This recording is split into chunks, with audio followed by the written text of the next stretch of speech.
Recording now. Are you going to show your face? Yeah, 1 second.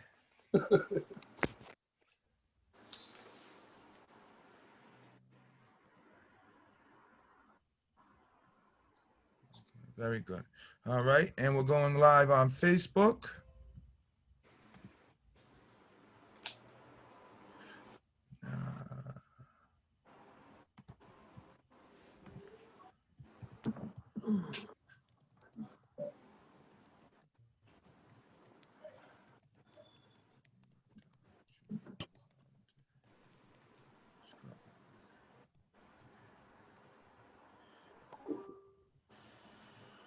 Right, beautiful, and we are going live on Facebook.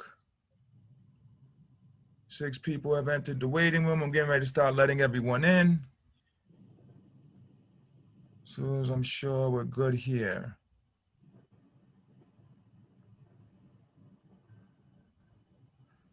Beautiful. Okay, hold on. Let me just make sure. We're going to start promptly at 7 or give it a couple minutes? We'll give it a few minutes when we get in, but I just wanted to make sure everything was up and looking. Okay, very good. We're in. All right, we're on Facebook. Let me get back over to Zoom. I'm going to start letting people in.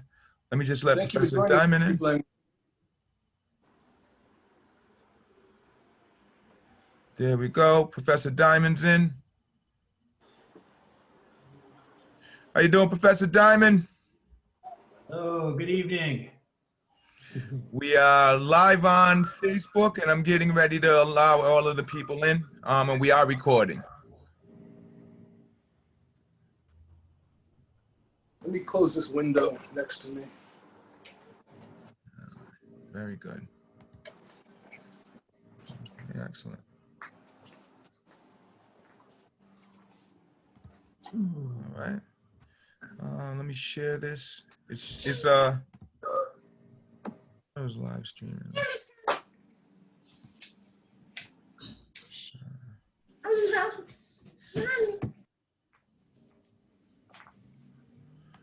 More options, share to a page. Share it here. All right. Let's share to a page. We're going to share it here.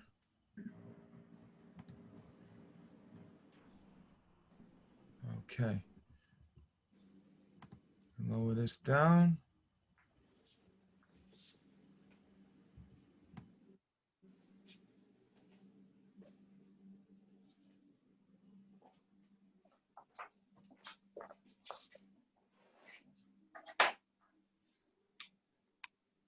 Gentlemen, thank you very much for sending me some example questions. I don't believe we'll be able to touch on half of them, just as a heads up. But depending on how y'all feel this goes, perhaps we can do a follow-up to cover any information we don't cover this time.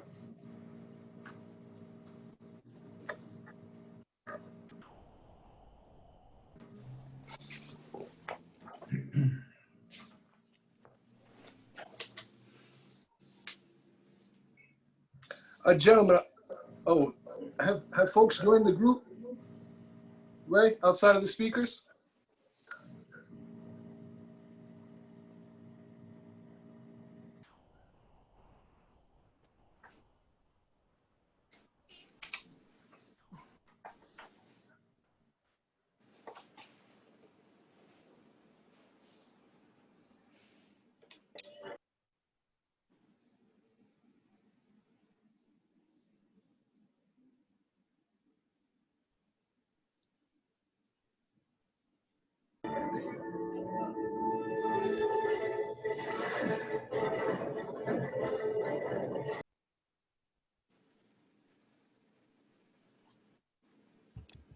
Greetings to everyone. We'll be getting started in just a moment. I do ask that when you come in, please mute your microphone so that we don't get any background noise. And if I catch it that anyone hasn't noticed that they're giving background noise, I'll just mute you. So if you're in the audience and you do get muted, that's the reason why. Please don't take any offense. We'll be getting started momentarily.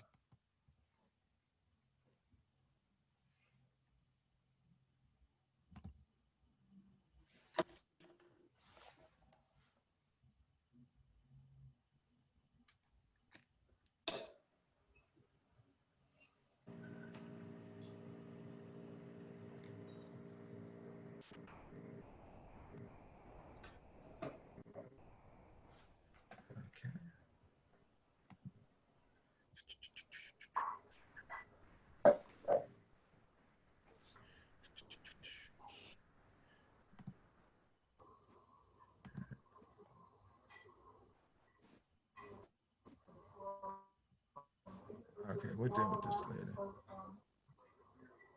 Yes. All right. Middle. Very good. We're at about 19 people.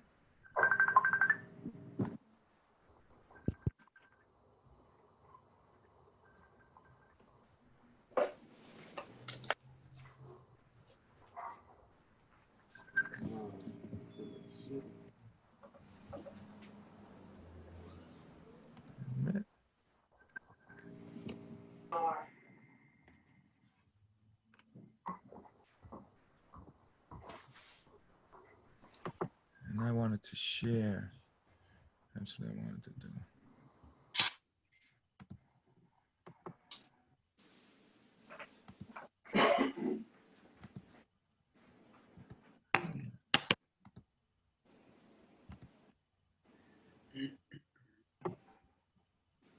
Okay.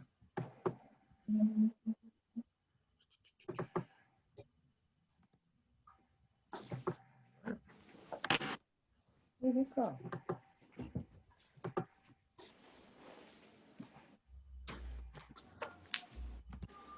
Good, everyone.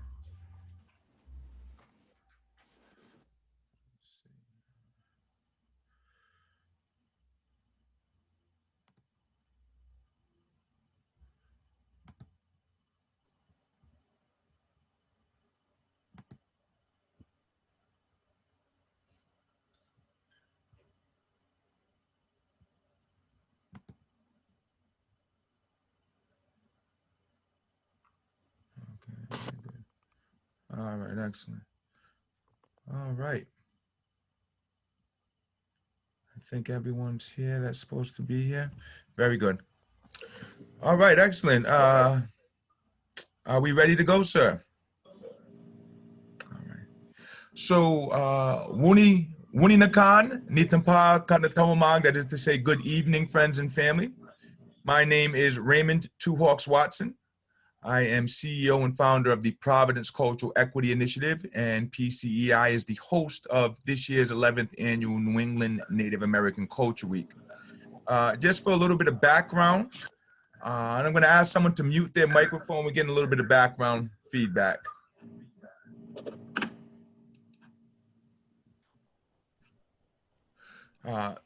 For a little bit of background on PCEI, we are a nonprofit based in Providence, Rhode Island, whose mission is to steward and ambassador Rhode Island's cultural sector and economy. In that regard, the 11th annual New England Native American Culture Week is a part of an annual series of cultural and educational events geared towards educating the general public about the specific cultures, narratives, and historical experiences of the nations that are aboriginal to the lands now known as New England. The initiative started in partnership with Rhode Island College under the leadership of former President Nancy Cariulo and my good friend and colleague Jen Giroux. And the purpose was that we often found that, especially here in New England, when you spoke about American Indian cultures, when you spoke about American Indian music, when you spoke about American Indian anything, most people had a tendency to automatically think about our family out in the Northern Plains. And of course, we honor and respect that very beautiful and, just well-renowned and well-respected culture that they have out there in the Northern Plains. And it's always loved. But we have a very interesting and important story to tell here in the New England region as well. And we thought that being that we were from this region, it was important that we be the ones to take lead on that. So we are here now in our 11th year. And so excited. I just want to share with you just what some of the programming has been thus far this week. On Monday, we had a fantastic dialogue with Clan Mother Sharan Whitefawn Piper of the Golden Hill Paugussets out of the areas you would now know as Bridgeport, Connecticut. For those who may not be aware, the Golden Hill Paugussets have the oldest standing reservation since Anglo-American contact, going back to right after the war, Pequot Wars of 1637, 1638. So it was fantastic to hear from the Clan Mother and the ongoing thriving and overcoming of challenges that the Golden Hill Paugusset have been involved in. You can see that YouTube link on the PCEI Facebook page as well as on the PCEI YouTube page as well. So please check that out if you can. Yesterday afternoon, in collaboration with the American Indian Law Students Association from the Roger Williams University School of Law, we held a panel discussion entitled RWU Are on Indian Land, which featured the Sagamore of the Pokanoket Nation, Dr. Taino Palermo, who is president of the American Indian Law Students Association, and myself, just sharing some of the history and background and future aspirations that we have for American Indian studies here in these lands, and also celebrating the Aboriginal history of these lands. And of course, we are here tonight for the culmination of our week's events, fantastic discussion entitled First Contact Nations and the Doctrine of Discovery. So just want to thank you all on behalf of the Providence Cultural Equity Initiative and our sponsors, the Federation of Aboriginal Nations of the Americas, the Institute for Social Cohesion, and the American Indian Law Students Association at the Roger Williams University School of Law for being here to support our event. We hope you have enjoyed thus far if you have been able to attend, and we hope that you will definitely enjoy this evening's discussion. Now, with no further ado, I would like to turn the conversation over to our moderator for this evening, Mr. Jonathan Globe Lewis, who is the director for the Institute of Social Cohesion. And Globe, it is my great honor and pleasure to turn the microphone over to you, sir. Well, thank you very much for your leadership, Mr. Watson, and for carrying this through for 11 years and giving us this opportunity to highlight such an important information. I will not spend much time on myself. I'd like to jump right into it because we have a lot to discuss. Today, we are fortunate to have two distinguished chiefs and a distinguished legal scholar along with us to help us understand the importance of the Doctrine of Discovery, as well as understanding a little bit about First Nations contact. I'd like to start with introducing Chief Sachem Dari Larry Fisher, traditionally known as Wampanoag. Wampatuck is a hereditary sachem of the Mattakeeset, Massachusetts Indian Nation, and has served as an intergovernmental ambassador delegate to the United Nations Permanent on Indigenous Issues, representing many tribes and ongoing conflict. He's an adjunct professor in the School of Functional Medicine at Kingdom College of Natural Health, a tribal designated school for choice. He has attended 2 years of nation building at Harvard Kennedy School of Government and has lectured on topics of reserving rights to tribal court jurisdiction as non-federally acknowledged tribal nations. Sachem Fisher has lectured on Indigenous issues at Roger Williams University, Harvard, Yale, and Boston College. He is also a substance disorder counselor and recovery coach, and currently finishing his first book called A Tribal Applied Functional Medicine Approach to Addiction. Thank you very much for joining us. Would you mind just waving so folks could see you? Next, we're fortunate enough to have Priest King, hereditary paramount chief of the Uchee Nation. Priest King Langley is a highly sought after leader, authority in forensics, genealogy, and racial classification of American Indians during Indian slavery in America. He, as paramount chief, Priest King of the Savannah River Band Uchee Indian Nation, has band's presence in America, along with its rich history, has been well documented. Priest King Langley has his electronic engineering degree from DeVry Institute. And we're very happy to have you here with us today, sir. Thank you very much. Lastly, we have Dr. James D. Diamond. He is the Dean of Academic Affairs and a member of the faculty of National Tribal Trial College. He's a former director of the Tribal Justice Clinic at the James E. Rogers College of Law and a professor at the University of Arizona. He holds a JD from Brooklyn College, Law, and from the State University of New York and Alabama Rockefeller School of Government. Diamond has admitted to practicing law in 3 tribal courts, 3 states, and numerous federal courts, including the United States Supreme Court. Thank you very much for being here with us this evening. And if it's all right, ladies and gentlemen, we're going to start with opening statements from these individuals. Then we have some additional questions that we're going to ask them, and then turn to the audience to field your questions as well. Dr. Diamond, would you mind starting with your opening statement, and we'll go from there? I'd like to start with Dr. Diamond because of his legal background, and if that's all right with folks. Sure. Thank you. Sure. Thank you so much, Globe, and for that introduction. And I'm very honored and pleased to join this prestigious panel with Sachem Fisher and Chief Langley. It's my honor to be here today. So our subject is the doctrine of discovery and First Contact Nations. And so let me talk about this doctrine. I heard about it much of my life and didn't really know what it was or its significance until I started studying Indian law. But the doctrine of discovery, and by the way, it's not just the law in the United States, it's international law all over the world. Doctrine of discovery ends up being a doctrine about Indian land title here in the United States. But I don't want to start with the end. Let's start with the beginning.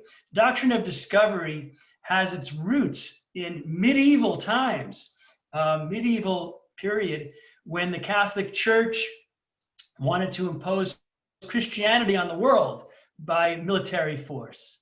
And so what you got was a coordinated approach to doing so, to making Christianity, indoctrinating the entire world with Christianity by force. And so the popes issued these decrees called papal bulls. The popes issued decrees telling the kings and queens and the knights to go out and explore, and wherever you found non-Christians, convert them to Christianity by whatever means possible. And while you're doing that, take their villages, occupy their villages, do whatever you have to do to convert them to Christianity. The kings followed suit. They were interested in natural resources, in gold, in water, timber, etc. So they sent out explorers throughout the, quote unquote, explorers throughout the world. And the explorers brought back, notions of inferior peoples, people who, didn't wear European clothing, didn't act in a European way of living, didn't go to a European church. And so the church said to the kings, seize these lands. The explorers, and of course in this part of the world, like Verrazano and Hudson and Cabot, initially had favorable responses and approaches to the peoples that they met, but treated them as inferior, as savages, and so they took the papal bulls, and by virtue of the order of the popes, conquered peoples they thought to be inferior, conquered, kidnapped, raped, killed people that they came upon who they thought to be inferior. Well, this went on for many hundreds of years. And then when the United States became a nation, the matter came to the U.S. Supreme Court, what to do with Indian lands. And the United States Supreme Court cited the doctrine of discovery and this whole rationale of the church and the papal bulls and the inferiority of the savages. The U.S. Supreme Court cited this as the rationale for U.S. control over indigenous peoples. And it became the law of the land. the doctrine of discovery in a case called Johnson versus McIntosh, the United States Supreme Court cited the doctrine of discovery as the rationale for why the Indians are inferior, why they could be treated as inferior, and why they had no right to ownership of land. They could only occupy it to the extent the conqueror didn't have another need for it. The doctrine of discovery was then imported this American invention, imported all over the world, everywhere where there was colonization. And so church-based desire to convert the world to Christianity by military force became the law of the land in the United States and, in fact, the world. And that's an opening statement on this doctrine that, it's kind of hard to believe that this is the basis for U.S. law. Inferiority of peoples who were occupying a land because they didn't act like Europeans. Thank you very much for that opening statement. Like you said, that is a lot. Yeah. A lot to unpack. So based on their clothing and practices and traditions, they were viewed as less than. And yes, because they weren't European. They were infidels. They didn't go to church. They didn't wear European clothing. They didn't study European art and literature, and so they were viewed as savage, analogous to animals, and therefore could be conquered. Thank you very much, Dr. Diamond. Chief Wampatuck, would you mind being our next speaker and sharing your perspective, given that your people were some of the earliest impacted by this?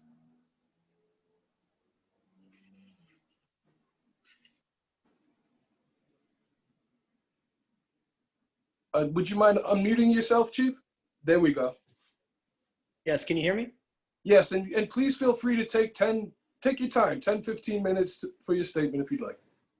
Sure, not a problem. I'm going to go ahead and address you all first in my language. I'm honored to be here. Akuni to everyone here on the panel and those who are viewing today. Wuni Nakan, Nutasuis Wampamiquin, Nutasuis Wampatuk, Nitamas Mattakeeset, Nitamas Massachuseuck, Nitamas Sionki Tigag, Kotirika, Tabatni, Nitampwag. So thank you all for having me here. My traditional name is Wampamiquin. It was given to me by Darrell Black Eagle Jameson of the Mattakeeset tribe of the Pokanoket Nation when I was about 17 years old. I bear that name, White Feather. It represents the eagle's tail. Without the bald eagle's tail, he has no flight for direction for his community or for his own people. So today I represent that leadership and that flight for my people. I come from the land which is known as the Massachuseuck people. The Commonwealth today of Massachusetts, the state bears its name and derives its name from our nation. But I'm happy to be here. I thank you all. Thank you, Nisu Wushuunag, for having me today. I'm honored to be here with James Diamond, yourself, and also with King Langley as well. So thank you all for having me. I wanted to first start off by just my regards, first and foremost, to the Taino Arawak people, who were indeed actually the first contact people who really suffered at the hands of this discovery. Contacted in 1492 as we know it. My family wasn't contacted until, the 1600s by the English settlers. But this is one conversation I'm very thankful to be in today, because I think that we also bring a different perspective and a different viewpoint on the doctrine of discovery. And I think the question that's really posed here was, did the doctrine of discovery actually fulfill its obligation in impacting and furthering oppression upon Eastern tribes? My family was contacted by the Puritans who fled away from the King of England first.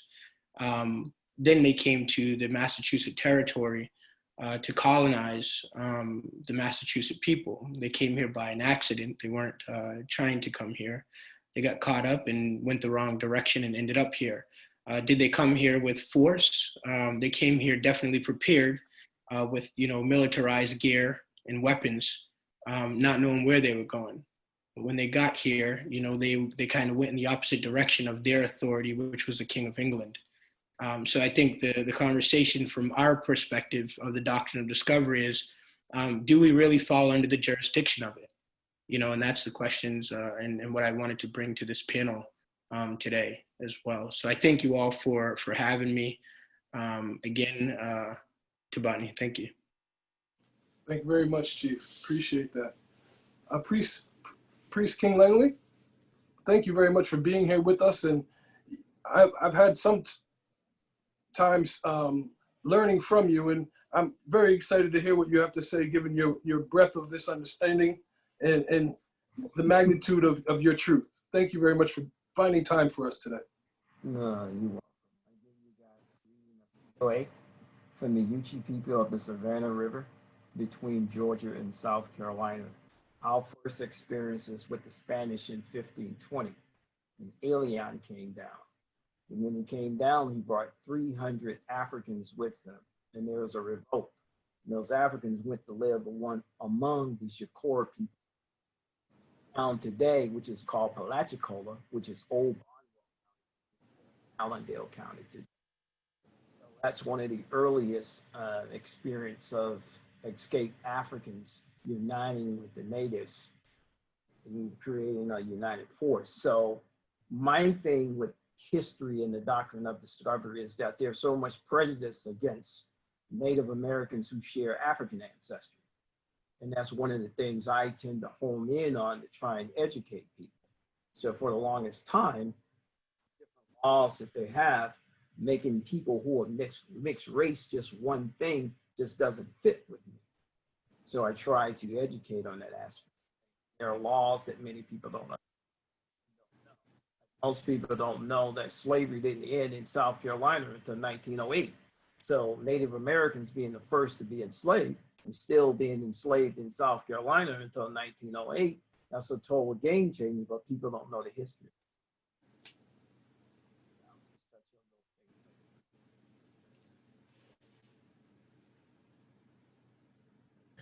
Chief Langley, your microphone was coming in and out a bit. We're not sure what the situation The final was. state. Yeah, I think we didn't hear your final statement, sir. No, I said I'll touch more on that later in the conversation. Well, we're in the conversation. You brought up Africans and Indians, and how they were all forced to fit into one category. Would you explain Negro law in South Carolina for us? South Carolina Negro law was a pattern that came into existence in around 1702. A lot of people don't know that Native Americans who were free or had any agreements with the government remained Indian. Those that were enslaved became Negro, but a lot of people don't understand that Negro in that time just meant slave. So you lost your identity. Whether you were African, whether you were Indian, East India Indian, or whether you were some European or Scottish and German and Irish descent, you were just a Negro. And so when folks don't understand that, and now coming into play today, so you have Native Americans with African ancestry, then you have Africans with Native American ancestry. But I take the approach from being a Native American with African ancestry. So I'm Native American first. So most people don't understand these things. So if you take this Negro law that came into play, free Africans never became Negroes, and that's just justify what I'm saying. So now when you go back up hundreds of years, and these Native Americans with African ancestry, and they're coming out of slavery and they want to go back to their families, these laws are saying, no, you just a Negro, you just have total African blood. So if you look at the 1930 census, the 1930 census says that you are Negro or Black and American Indian ancestry, you were just Black. But if you are European and Native American, you're a Native American.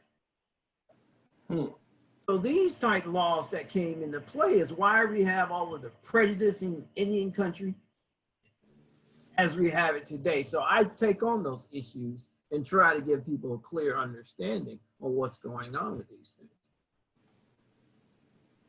Thank you very much, Chief. Appreciate that. Yes, please, Dr. Langley. I mean, Dr. Diamond. Yeah. Oh, Chief. Yes, sir. Nah, Yeah, I just wanted to make one quick comment, Globe, that it's, so obvious from just the first, few minutes here, and comments from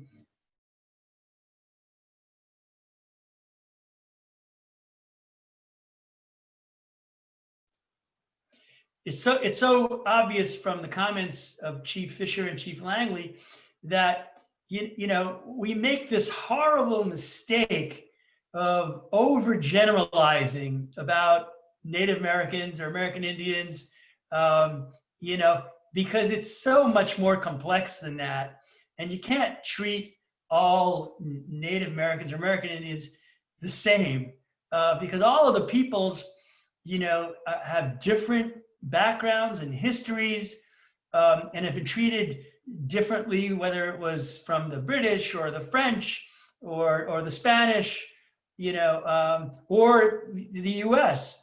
And so, but we make this mistake all the time of overgeneralizing, and it's, you can't do that. We shouldn't do that. Certainly not in this conversation. It's already apparent from the first few minutes how complex this is, and so, unfortunately, when the U.S. deals with Indian tribes, which is the only way they know how to do it, is by dealing with tribes they quote unquote recognize. They do the same generalizations, and they make these sweeping generalizations, and they impose doctrines of law in a sweeping fashion, like they did in the doctrine of discovery. But one size does not fit all, obviously.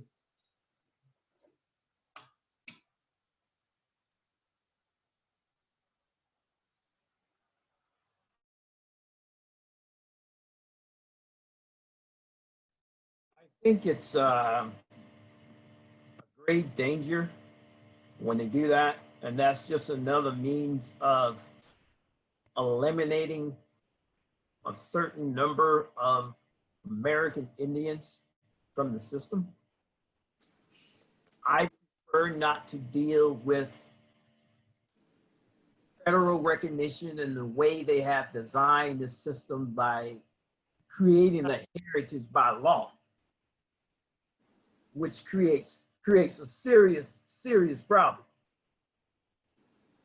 Because by heritage, they're not. And as a result of that, I found through my research over the years that there are many tribes that are state recognized, and some might be federal.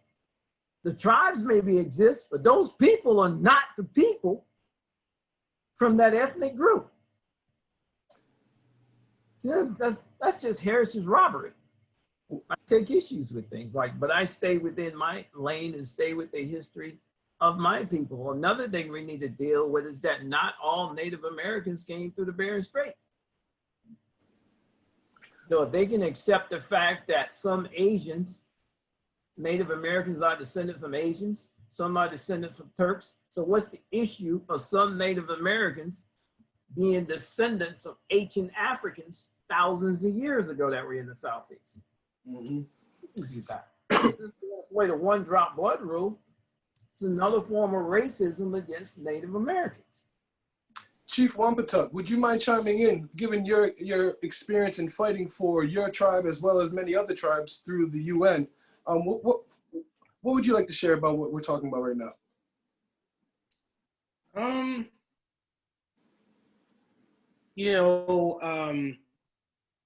Fighting for the Mattakeeset tribe has been quite the challenge. And the way that we see it from the Mattakeeset perspective, our own relativity perspective on this, is that, you know,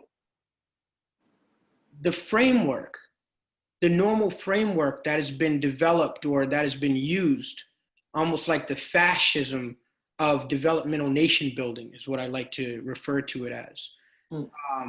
Really, it's been one that's not it's been one tailored as a one size fits all, but truly it is not.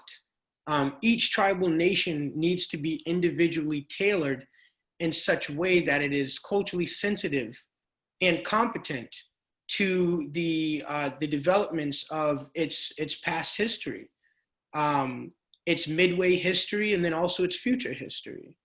You know, for an example, you know, we can look at treaties, right? And we can look at tribes who have built relationships, who are, you know, Midwest, out West tribes that have built relationships. Most of their relationships were started with the US federal government. When you're talking about Mattakeeset, our relations started with the Crown. You know, people look at Aboriginal title. You know, they say, well, what's the difference between Aboriginal title and what's the difference between treaty? Really, it's like a trick question. You know, Aboriginal title, it predated the US government and its structural system, you know, but at the same time, it still makes it a treaty issue based off of its relationship with another foreign nation, you know? So again, I see it as, you know, it has to be individually tailored to each tribal nation to move it forward, you know, for nation building purposes. Globe, if I could just address just one point about treaties. Very interestingly, Chief Fisher talks about treaties. It's true. You know, treaties in the U.S. and other states are formed, you know, between Native nations and the colonizing governments. But interestingly enough, in the U.S., the U.S. Supreme Court actually relied upon the doctrine of discovery again to break treaties. And the U.S. Supreme Court, in a case called Lone Wolf versus Hitchcock, said, because we conquered you, whether that's true or not, because we conquered you, you are, you know, you don't have complete sovereignty, they said, and we can, you know, we can break these treaties because we need the land. And so the doctrine of discovery is the foundation of the entire relationship in the United States between the U.S. government and the indigenous peoples. And I'm telling you that it's cited all over the world, in, you know, anywhere where there's a colonizing history, Canada, Australia, New Zealand, etc. But the doctrine of discovery was the foundation for breaking treaties as well in the U.S. We always contemplated that we could break these treaties because your rights are not full, complete sovereigns. I don't say that this is a history that I'm proud of in this country, but the doctrine was used again to break promises to indigenous peoples. So it's used to take it, to get you to sign something, and then to take it back again. Indeed. The doctrine of discovery, you might be surprised at this, but the doctrine of discovery is still the law today. The doctrine of discovery was cited by the U.S. Supreme Court most recently in 2005. We are not although its origins are medieval, this is not ancient history. This is the law today in the United States, and was cited by the U.S. The doctrine of discovery is cited by the U.S. Supreme Court in 2005 in all of our lifetimes. You know, I'd like to add. Please. I'd like to add to that. You know, everything has developed in this country.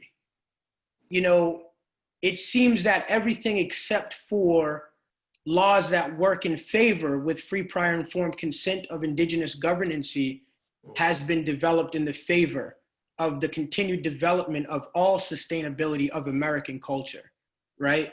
So you have, you know, in order for documents to be valid in any court of law, whether it was a general court in England whether it was, you know, the US Congress, federal court, Supreme Court, you know, there has to be a two-way consensuation, a consensual agreement between two, right? That's what makes treaties valid.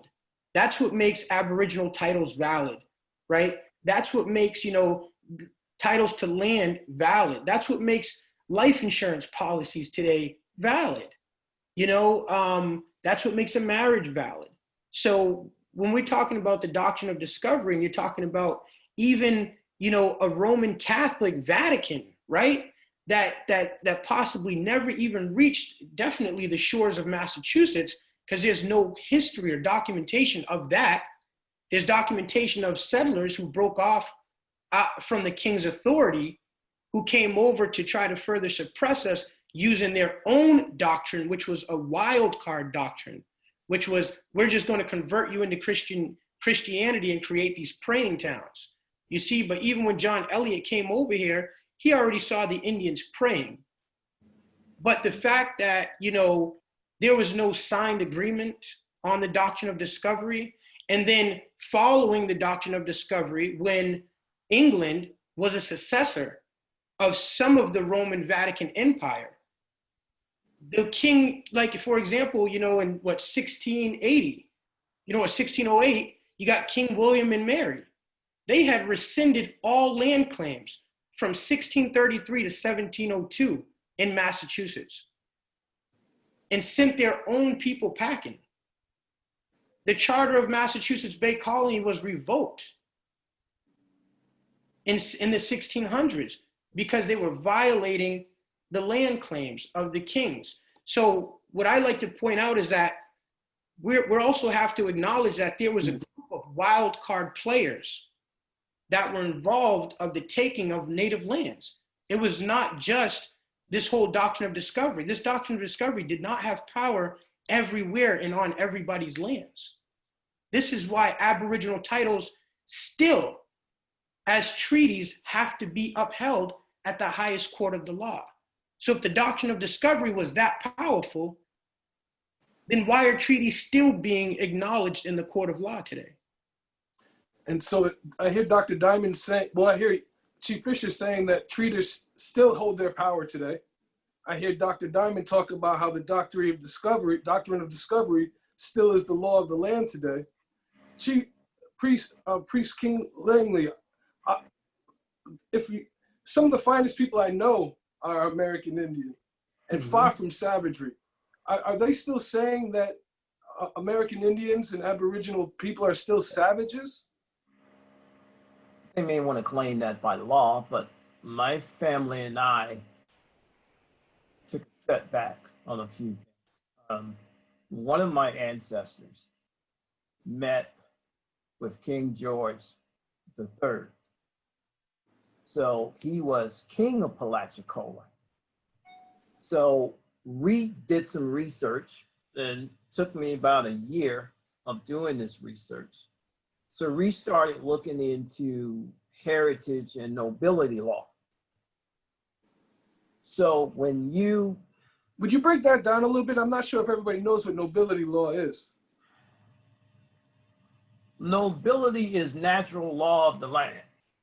So if you from a family line of royalty or kings or queens during this time of conquering, and when they conquered, you got people who were enslaved and you got people who was in exile, and many people were in exile within their own lands. So after research, we found out that after the American Revolution, we were exiled because England had a whole lot of information on my family. So what I did after that, I got knighted. You say it so nonchalantly, sir. Yeah, so about a year ago, so when I realized, so when I got knighted, and that allowed me to get into some doors I wasn't able to get in before, and to network with some people I wouldn't normally network before. I just came out of exile because a sovereign government of a noble people, even though they're in exile, they still rule. You just have to reclaim. Read it. Then I went and dealt with other foreign governments outside of the United States and signed treaties of commerce and trade. They acknowledged me. I'm not going to sit and wait for this government to do anything because I don't trust them from that aspect anymore. Just don't from that aspect of things. I think we sit around and we wait, and there's so much prejudice in the state recognition process. There's so much prejudice in the federal recognition process. And when I look around, I see card-carrying Europeans claiming they are Indian and they pulling out a card. They got a little bit of mockery. So you've already created the doctrine of discovery. You got that side of the house. Now you're going to turn around and play on the heritage side of the house. I'm not going to play that game, so we just did things our way, and it's working for us right now. As we just, go ahead, Dr. Diamond, please. No, I agree with both Chief Fisher and Chief Langley that first, if you have treaties, that you should, do everything, continue to honor them and treat them as if they're valid. And in fact, they're valid and should be valid. And I agree with Chief Langley that, that it's a good idea to go out and make new treaties and be creative, and don't wait for someone to, tell you you're recognized. You have an indigenous inherent sovereignty, and exercise it. I completely agree. And it's time to revisit this doctrine of discovery. I do want to address something that was said. I think, Globe, you asked Chief Langley if they are treated as savages or referred to as savages. They don't say that anymore. It's not what the Western courts say, but they rely on the court cases that did. So they don't say that the Native nations are savages. They're not going to say that anymore. But they said it, in the 1700s, and they said it in the 1800s, and they continue to cite those cases and rely on those cases that did say it without repudiating it. So you can't cite the doctrine of discovery in 2005 in an Oneida case, and treat it as if it's valid without addressing its inherent racism. That's right. So they don't come out and say it anymore because that would not be tolerated. But on the other hand, they rely upon the established law and the established rules and the cases. And they rely upon the cases to this day without repudiating the doctrine of discovery and the notions of racial inferiority that it was based on. This just sounds like a big bully who's coming in and speaking a language and holding you accountable to a law or that's written in a language that you didn't even understand at the very beginning. And once you learn their language and maintain your own, they still won't give you the respect that you do. Oh, Wampatuck, what you must have seen some victories throughout your life, or what is it that pushes you to keep going, bro? It seems very relentless, the effort that's been put into this cultural and ethnic genocide. What pushes you, if you don't mind? Sure, I think that's a wonderful question to ask. One thing that I want people and the viewers really, in the educational institutions to remember in Indian country is that, the Eastern tribes here, we were the first contact tribes. The condition of first contact had informed legal interpretations, by setting the immediate standards, for appreciation of well-established indigenous systems here. Eastern tribes, we actually traveled from England to Massachusetts, England to New York, England to Connecticut, England to Rhode Island, You know, and really we are responsible for the case set precedent in all English law as a result of it today.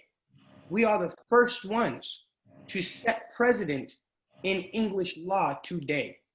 So when we think about that, and when I say that, it's almost like sovereignty. People can ask the question, well, what is sovereignty, right? Well, and sovereignty is an inherent right. Well, what is jurisdiction? Well, jurisdiction is assumed in a court of law that protects the inherent right of the sovereignty. So the reason why I say that is to say, this is an inherent obligation from my ancestors. I have an ancestor by the name of Uchee-Uchean in 1664.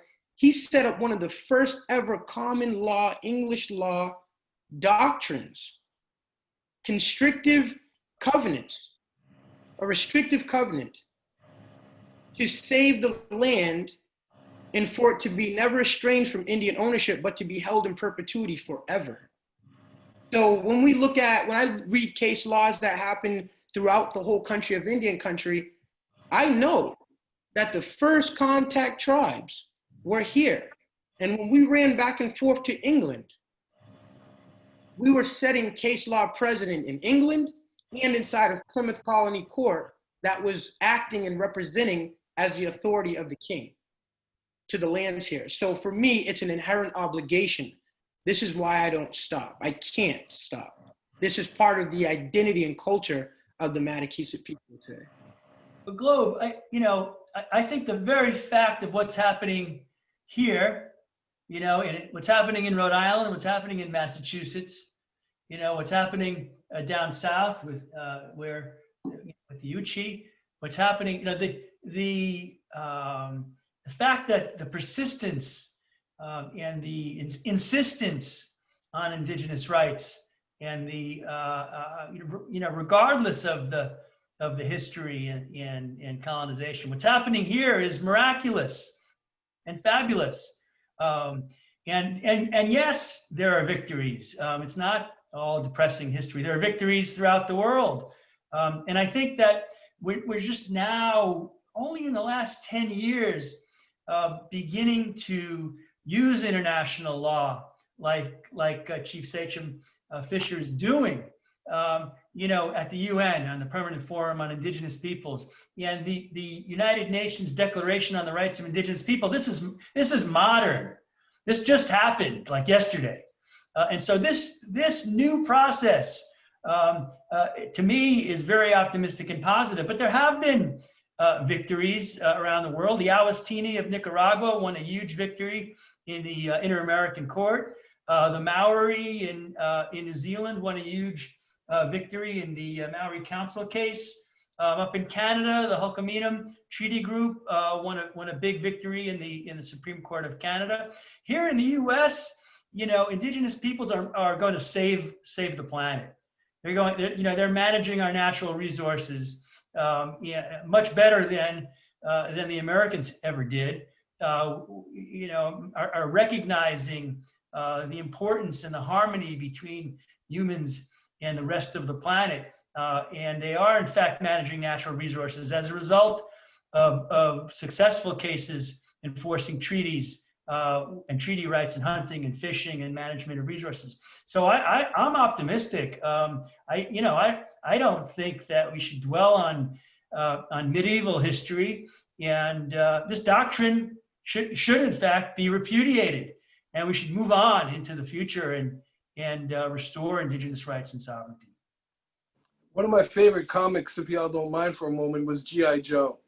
And in at the end of that cartoon, they would say, knowing is half the battle. Knowing all this is great, but like you were just saying, how do we apply it to current situations so that we can reconcile, heal, make progress? I don't know if folks could ever do right by the wrongs that were conducted, but how do we apply this information today? And Priest King Langley, would you mind responding to that? After you respond, sir, I have one more question, then we're going to turn to some of the audience questions. I think we have to start thinking outside the box. learn from the past, understand that federal or state recognition doesn't acknowledge who I am. I know who I am, know who my family is. I take it from that perspective. I'm not looking for a handout. I don't want anything other than to be left alone, embrace my heritage, follow the path that my ancestors are guiding me on, for myself, my family, my community. I'm not going to ask them for anything. It's a waste of time. They can tie you up in court for years. I think the federal recognition process is laughable. Look at the number of people who spend millions of dollars in 25 and 30 years. For what? I'm 54.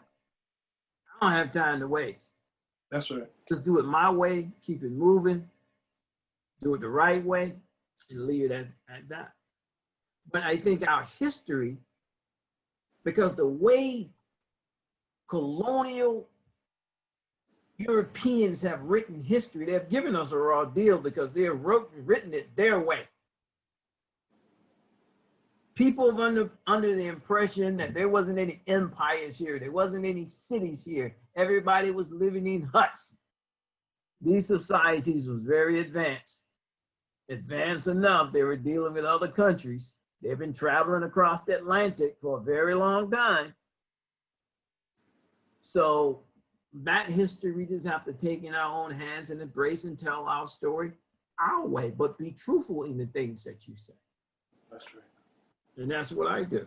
And we keep, I'm a little bitter, but am I harsh and holding them accountable to certain things you just don't have control of them all. So for me to go forward, just have to do it the best way and go forward. I don't need them to tell me when I can embrace my ancestors. I'm not going to do that. I'm not going to waste my time with it. Thank you, Chief. Now, I do a lot of work with students and schools, and the confidence that I see in the two chiefs here, by knowing who they are, knowing their history, we don't see that in our kids today. They learn a lot of history that's not accurate and presents one as greater than, another as less than. And this is a selfish question. I'm currently working with a superintendent and a director of curriculum for a very white community. And they truly believe that they need to make change. Like, they're done talking about Columbus as the first one who discovered here. They understand that they need to. But could I get, what would you tell them? You know, when you come from the aspect of slavery, being robbed, many things, whether you're an Indian slave or African slave, concepts of saying you never had a culture, you never had a life, your people never done anything. And what I've learned over the years is that when you learn who and what you are, and you know what's in you, and know what you can achieve because your ancestors achieved it. That's right. And you had a culture before slavery, and you had a culture before colonialism. Before you became a color. And that's fire for you to move forward. And that's what I teach them. And that's what I believe in. Because my history didn't start in colonialism. That's right. I got dual ancestry. Yeah. I got even Egyptian ancestry from Luxor, Egypt, the Basar, and the Beja people.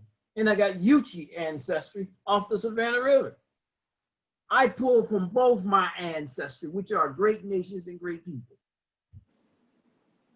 And when you do that, there's some cylinders inside of you called cells and organs come to life. And you can press forward and do many things. But if you waiting to get an approval to do something, you wasting your time and being whatever heritage you have in this world. It shouldn't be based on an ID card for somebody to say you something is legal, because they change laws all the time. So what happens when they get rid of Indian laws? Start disbanding certain tribes and people and say, no, you're no longer Indian because the law says you're not. Well, you can't do that with my heritage because I never was Indian by your law anyhow. So it doesn't apply to me. And that's how I deal with things. And it's nothing to be ashamed of. And people think that they can't brace their ancestry because they don't have an ID card. I'm sorry, that's not it. That's the way I deal with things. That's the way my family deals. That's the way we're going to continue to deal with things. Because those are I would say to that superintendent Thank of you, schools. Chief. Excuse me, Dr. Diamond. Thank you very much, Chief, for your words. Go ahead, continue. Yeah, I appreciate the chief's comments. I would say to the superintendent of schools first, throw out those history books. Okay, they're fiction. Maybe you want to reassign them to the fiction department in your literature department, maybe, but they're not history. So throw them out and stop teaching, history wrong, and stop teaching American history like it's mythology. All these myths that are just fiction. Teach it, but we're so far from that. What we're doing here, even talking about the doctrine of discovery and U.S. Supreme Court decisions based on notions of racial inferiority. We're being told that we can't even teach these things. We can't teach critical race theory. That's the latest. So we're so far from that to even think about. Throw out those history books, okay, and stop teaching false history. That's the place to start for sure. Thank you, Dr. Diamond. Chief Fisher. Yeah, thank you to both of you all for answering that question. Go ahead, Chief Langley. I'm sorry. This is, let's give me 1 minute with this. This is something that's very significant in American history and in Indian country history. There's so much history that has been lost before the American Revolution. It's like America just tried to reinvent itself. When you go beyond the American Revolution, you're gonna find a whole lot of history about this country. You're gonna find it from the Spanish, you're gonna find it from the British, you're gonna find it from the French. You might even find some from the Germans. It's like they took on a whole new world of history and everything before then didn't exist. And when you study it past that, you will find a lot of history that deals with you and I, no matter what you mix with, because those relationships was there. There's a strong bond between Africans and Native Americans in slavery time and pre-colonial history. They don't talk about that. They don't write about those things. They make it appear to be taboo, so we don't know what we're talking about today. That's the foundation of that relationship, because those two cultures had a bond forged. They had to deal with each other because they had one common enemy, the colonial white man. That's all I have to say. That's all. Thank you, Chief. Chief Fisher, would you like to respond to that question about, again, what to tell today's teachers? Go ahead, please. Go ahead. I'd love to do it. I'll do it just quickly. I know that, we're here for time, but really, I would say, I would ask that the educators begin to be honest with their students. And when I say be honest, I mean to help them by using cultural best practices from indigenous peoples to begin to identify their own transgenerational trauma. Their transgenerational trauma has a background of perpetuated genocide from generation to generation, one from actual direct murder, from the drowning, from the stealing. Then as the time passes, land grabbing. And I would tell them that if you can sit here in the United States of America and be normally sane after you know that your ancestors murdered Indians? You know that you're living in a house today that's on Indian land, and you're outside with a sign that says, "We support the indigenous peoples," but you still live here in Turtle Island. I would tell them to really begin to start to identify their transgenerational trauma before it becomes a natural disaster, before it becomes, now you have a substance use disorder, before it becomes, you become a sexual offender, before it becomes, you become a habitual criminal offender, before it becomes this perpetuated mental health problem, before you become, you see where I'm going with this? Yes, sir. I would Yes, sir. tell them with honesty that it is really time to identify cultural best practices and start to implement them in their lives to deal with the intertransgenerational trauma, the internalized oppression behavioral patterns. Gentlemen, I'm so excited about what we've already been talking about. And I think if we ended right there, that we achieved our goal. And I just want to thank you so much for our earliest conversation. And now we'd like to open it up, if I could, to some questions from the audience. Sure. Mr. Watson, would you mind? Absolutely. So our first question was from Turegwa Taino Kai. And he says, "We have heard of repealing of the doctrine of discovery. What are the next steps based upon a repeal or refute, and one of the remedies for these wrongs?" We can share that with any of the panelists, whoever would like to respond. Go ahead, Professor Diamond. No, I yield. No, you say it. The first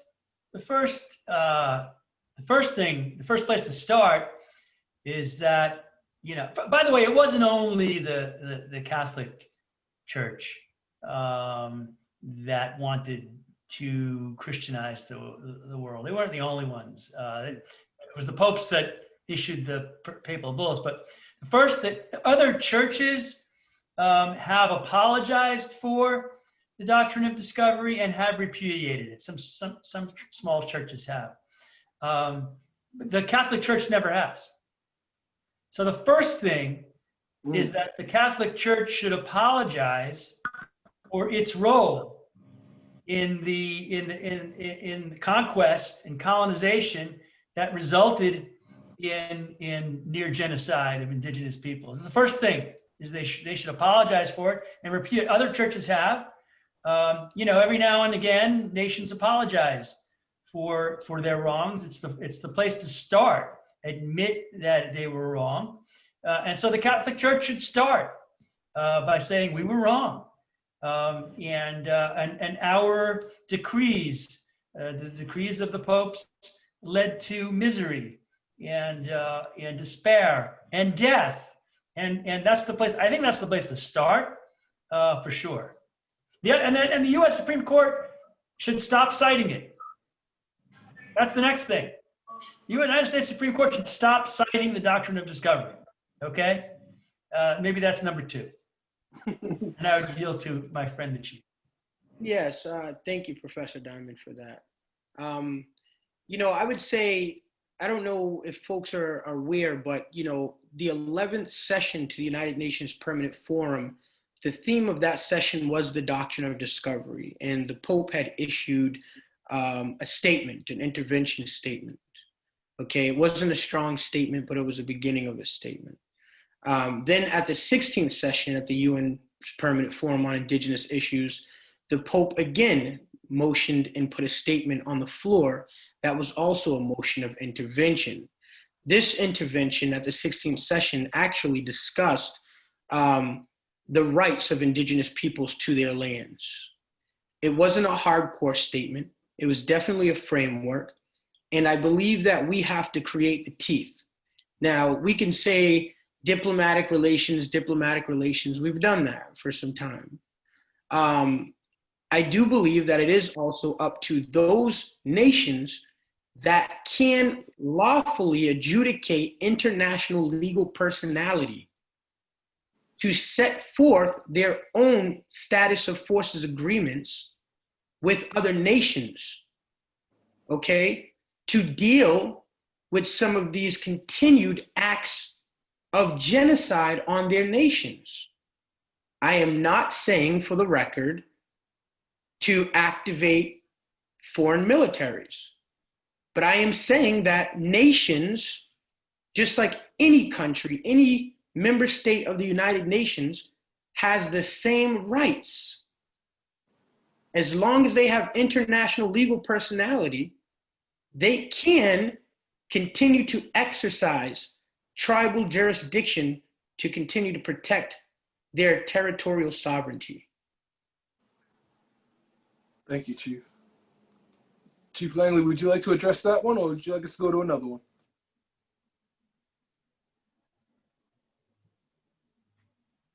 I agree with Chief to a point.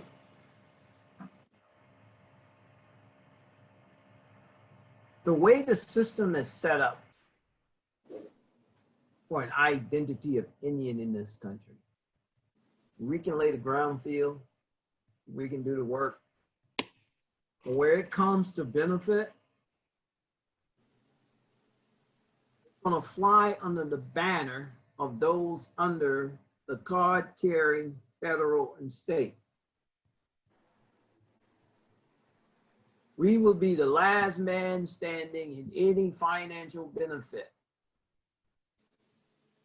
That's my perception. Because that's who they legally recognize under these constructs. So I agree. We need to be armed and protect our lands. If this is just being armed with education and knowledge and know how to combat these things. No, I didn't say armed, for the record. I did not mention armed, for the record. I'm from the military. You start talking soldiers. No, I mentioned the status of forces agreements. There's diplomatic liaisons in every single nation. And we need to figure out a new strategy of diplomacy to deal with these issues at hand. Thank you for clarification. Thank you. Do we have another question that we could? Yes, absolutely. This one is from Behiki, Akwani Behiki. Good to have you amongst us this evening. And this question was there a difference in interpretation of the doctrine of discovery between settlers and monarchs of Europe? And we can extend that to whoever on the panel would like to respond. Understand I that can respond to that. Oh, go ahead, Langley. No, you go ahead. I don't understand the question. You go ahead. Okay. Yeah, I get exactly what Behike is saying, and that's a really good point as well. You know, the settlers, they were largely lacking in regulation and enforcement of English laws. And when that took place as a result, their interpretation of the doctrine of discovery, it was simply individualistic. It was not welcomed any other way but individualized. And you know, it was the good old slash and burn policy. You know, kill the Indian, cut his head off. Right? I mean, they did that right in my own with my own family, and they even drowned my family. You know. Meanwhile, you know, colonial monarchs, they sought out to pursue, you know, more diplomatic relations, you know, with indigenous governmental systems. See, so the relations that my tribe had, specifically the Massachuseuck Nation, they were diplomatic relations with the monarchs, with the King of England. But then when you had the English settlers who came over here, Miles Standish, to be a great example. He came over and he chopped the heads off of Wittawamit and Pecksuot. He chopped it, you know, he killed the Indians, you know, and that became a perpetuated act even all the way up until 1820. My family was literally drowned when they started to incorporate the towns of Pembroke and Hanson, Massachusetts. My family was drowned in the river, in the pond in which they lived on. You know, so I would say there's a major difference in the interpretation of the doctrine of discovery between the early settlers and the monarch system, definitely so.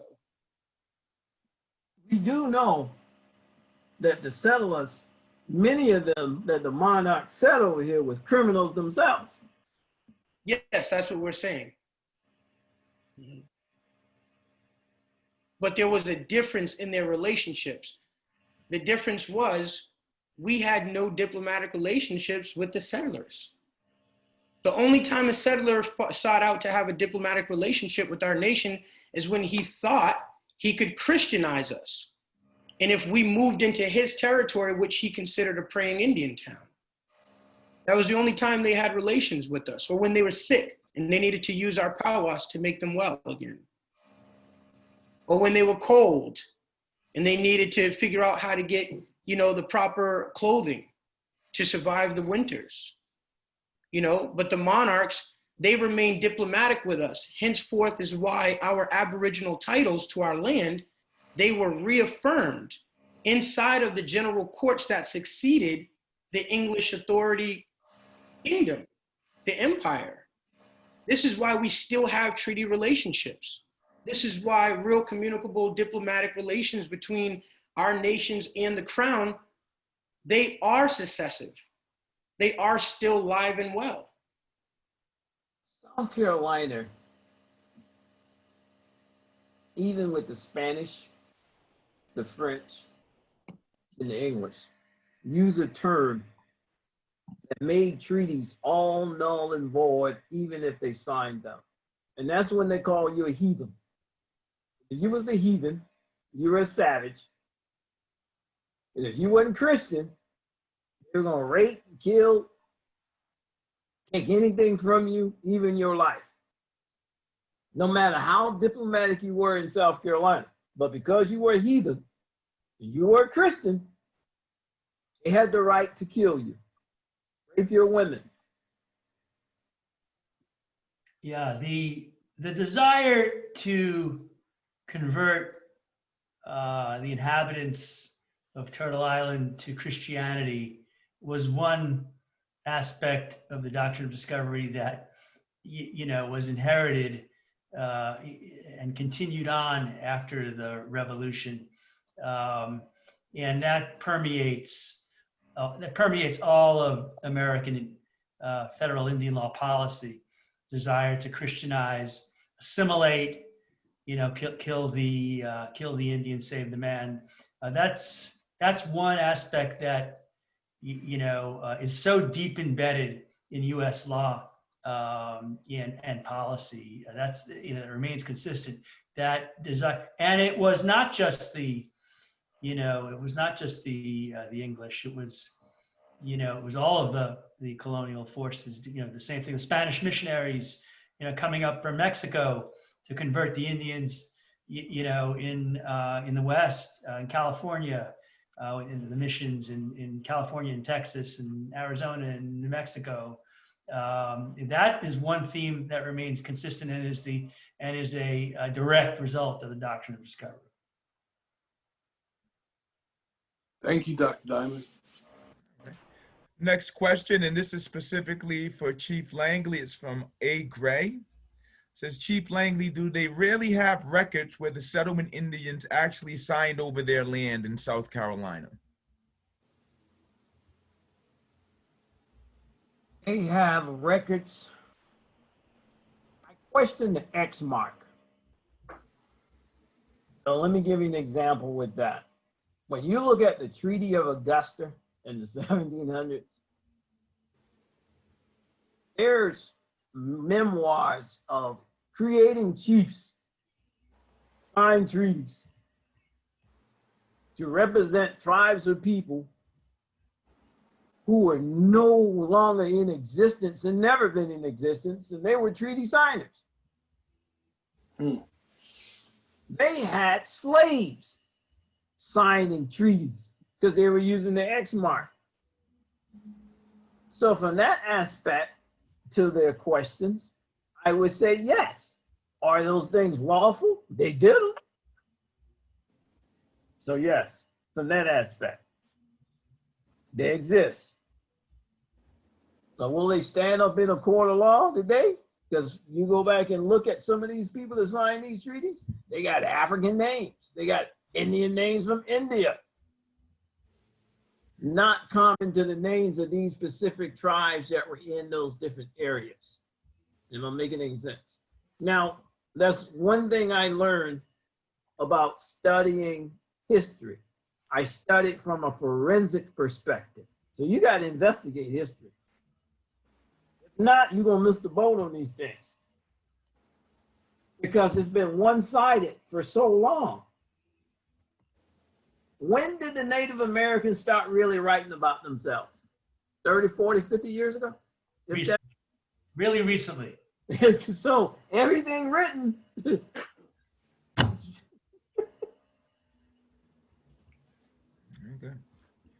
All right. Dr. Diamond, your head's about to fall off the way that you were nodding along while listening to. I agree. I'd like to piggyback on something.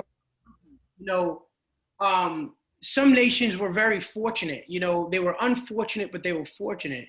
I know here on the East Coast, we were sent back and forth to England. And while they thought that we were just there to interpret, some of our ancestors was actually listening in, taking note. Then when they came back, they were teaching our own how to set up perpetual restrictive covenant reservation lands. This is why, even in those early documents that we read today, those early documents have done us a great favor. And the fact that we were so comprehensive and so strategic back then in listening and going over there to England, you know, and taking what we learned in the court and the legalese system, and we actually applied them to our own reservations. This is why we still have our reservations today, regardless. You know, the administrative obligations of these reservations fall underneath the tribe's jurisdiction lawfully. And at this time now, you see Neil Gorsuch at the US Supreme Court. He says that the rule of the strong will no longer prevail over the rule of the law. And that's the law. And we're going to continue to administrate our jurisdiction over the law, Indian law and also federal law.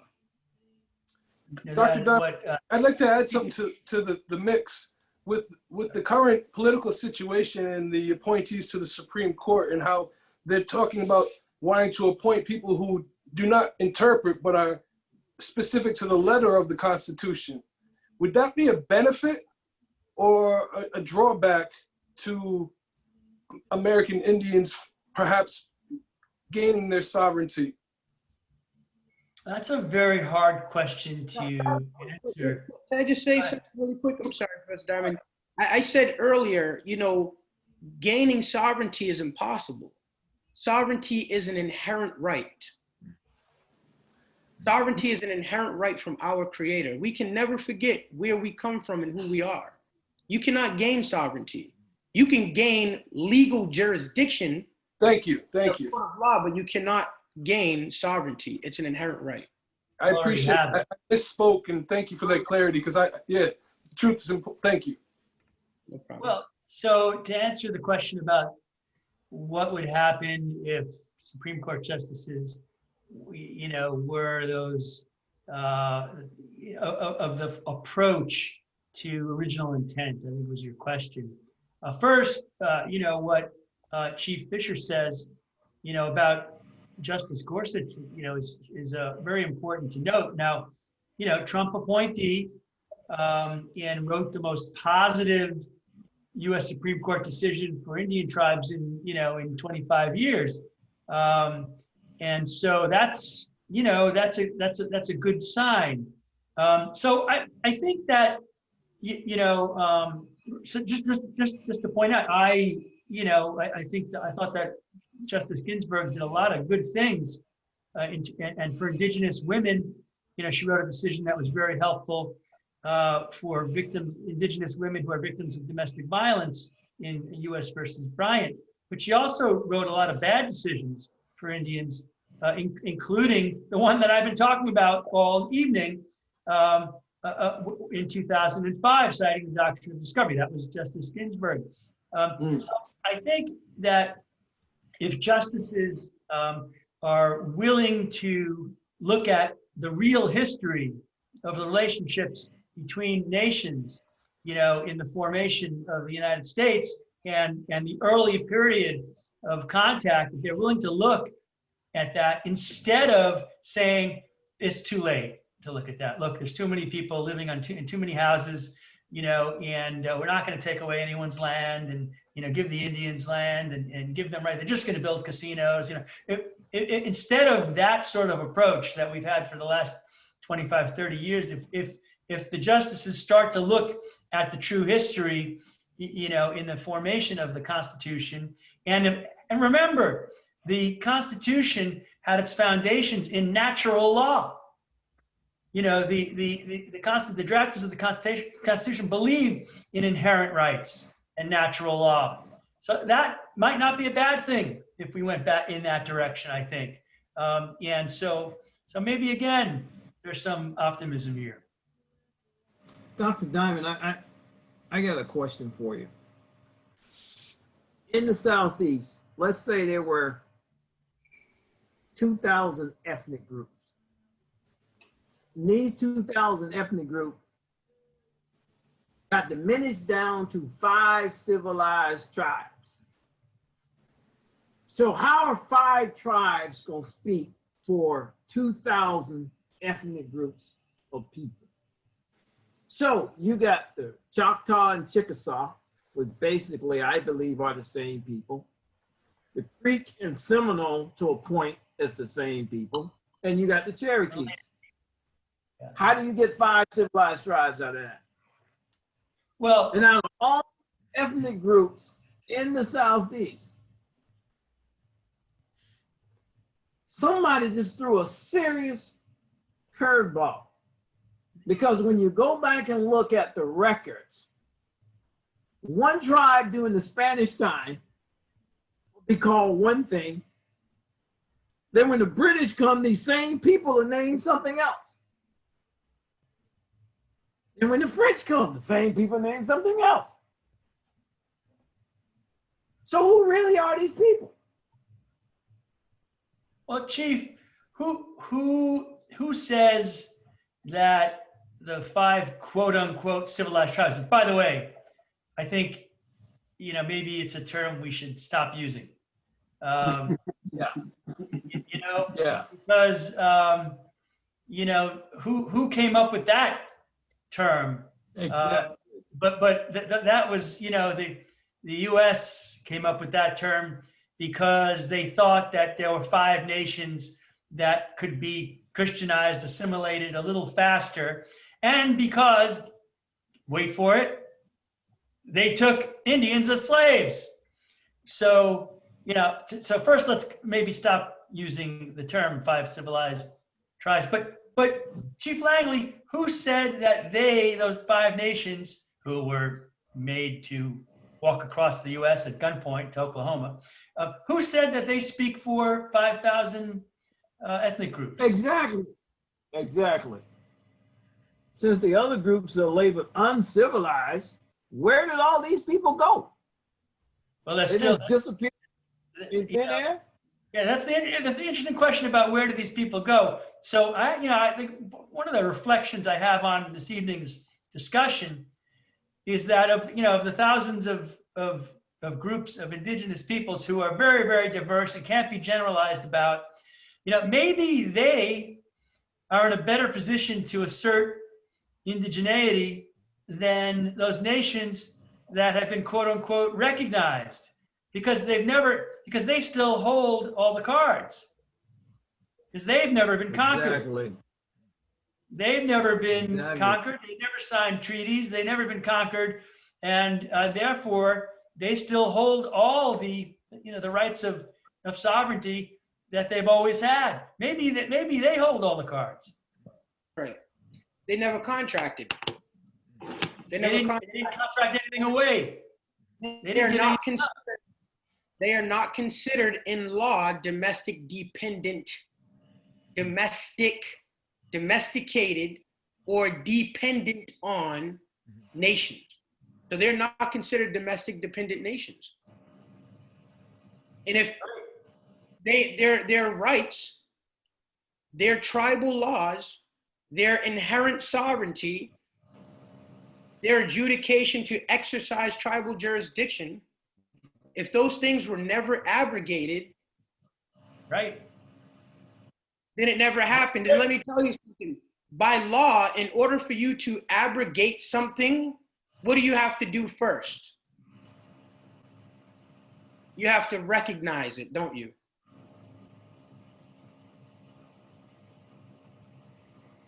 I agree with you. I agree with Right you. Maybe. The right to self-determination, by virtue of that right, it says that tribes and indigenous peoples can exercise their political, social, and economic status as indigenous peoples. But when that is internally or externally interfered with, then that is absolutely a breach of human rights. Some of what I'm hearing through this whole discussion is that it's there. You must reclaim it. And a lot of the trauma from the past has made folks not believe, not understand, not know how. But if you're willing to stand and claim it and speak the language that's necessary within the legal system, that it's there for you. I see, Mr. Watson, you trying to say something? Yeah, I want to direct this question towards Professor Diamond. I think it ties into what Chief Wampatuck just said. This is a question coming from our chat. It's from let me get the name right here. Jay Sachem says, how do we make our government accountable to the treaties and doctrine of discovery method to rob us of our rightful lands? And in particular, Professor Diamond, because this is a area that we've been discussing in terms of fauna, is Article 6, Clause 1 of the United States Constitution, which, if I paraphrase, pretty much says all of the agreements that were valid underneath the Confederation are valid underneath the United States Constitution. So in that vein, just with that little bit of U.S. constitutional law shared, how do tribes go about kind of making the government accountable to those treaties in light of this whole doctrine of discovery situation? Well, it's a challenge, but I think that the goal is to make the United States start owning up to its rights to uphold human rights, and so through the international system, through the UN, through the international treaty bodies, through the Permanent Forum, make the United States accountable for human rights. The United States likes to tell other nations that they, should do a better job. Likes to tell China, likes to tell Russia, they should do a better job. Likes to tell Korea, do a better job with human rights. Yet the United States does not sign on to all of the treaties. Well, they're also not a participant in the International Criminal Court of Justice. So the United States does absolutely. Chief Fisher is right. The United States does not recognize the jurisdiction of the International Criminal Court. Okay, it doesn't sign. The United States says it can violate environmental law, to uphold borders. The United States. So the first thing to do is to force the United States to do a better job of upholding human rights. And I say exercising your voices in the international systems. Make the United States, hold the United States accountable for human rights, upholding human rights, because they're the first ones to tell China to do it. And so recognize the jurisdiction, sign the treaties, get your US senators, to ratify these treaties that they haven't ratified, rather than walk away from them time and time again. I think maybe that's a start, is to use your voice in the international system. Look, indigenous nations probably could be treated better by the UN as well. Rather than give them a permanent forum, give them seats. Give them seats in the UN, not just a forum. You know what I'm saying? Give them more ability to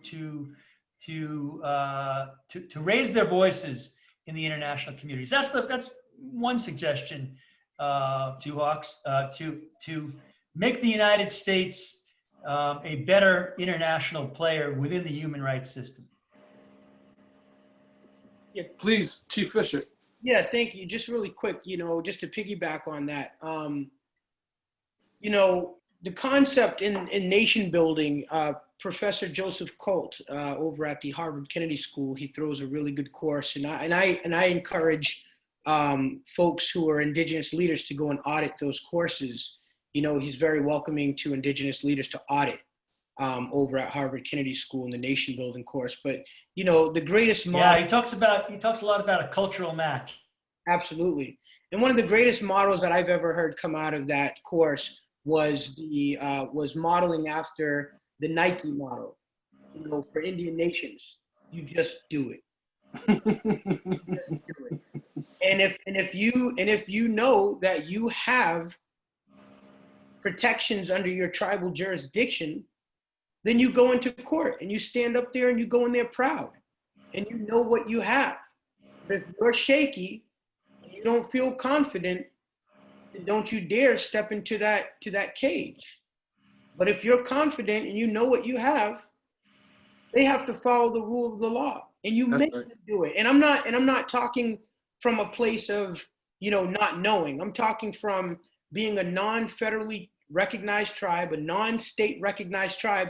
I walked into the Commonwealth state of Massachusetts court system, and I reserved my tribal court right to the Mattakeeset tribal court without being federally knowledge or state knowledge ever. And the Commonwealth now recognizes the Mattakeeset tribal court as a court system. So I'm not telling you from pulling something out of the sky. I'm telling you from what I know for a fact. When you do something, you do it. My tribe is right now, we're looking to gain our reservation into the proper jurisdiction of the Mattakeeset tribal court. What did we do? We just put locks on the gate.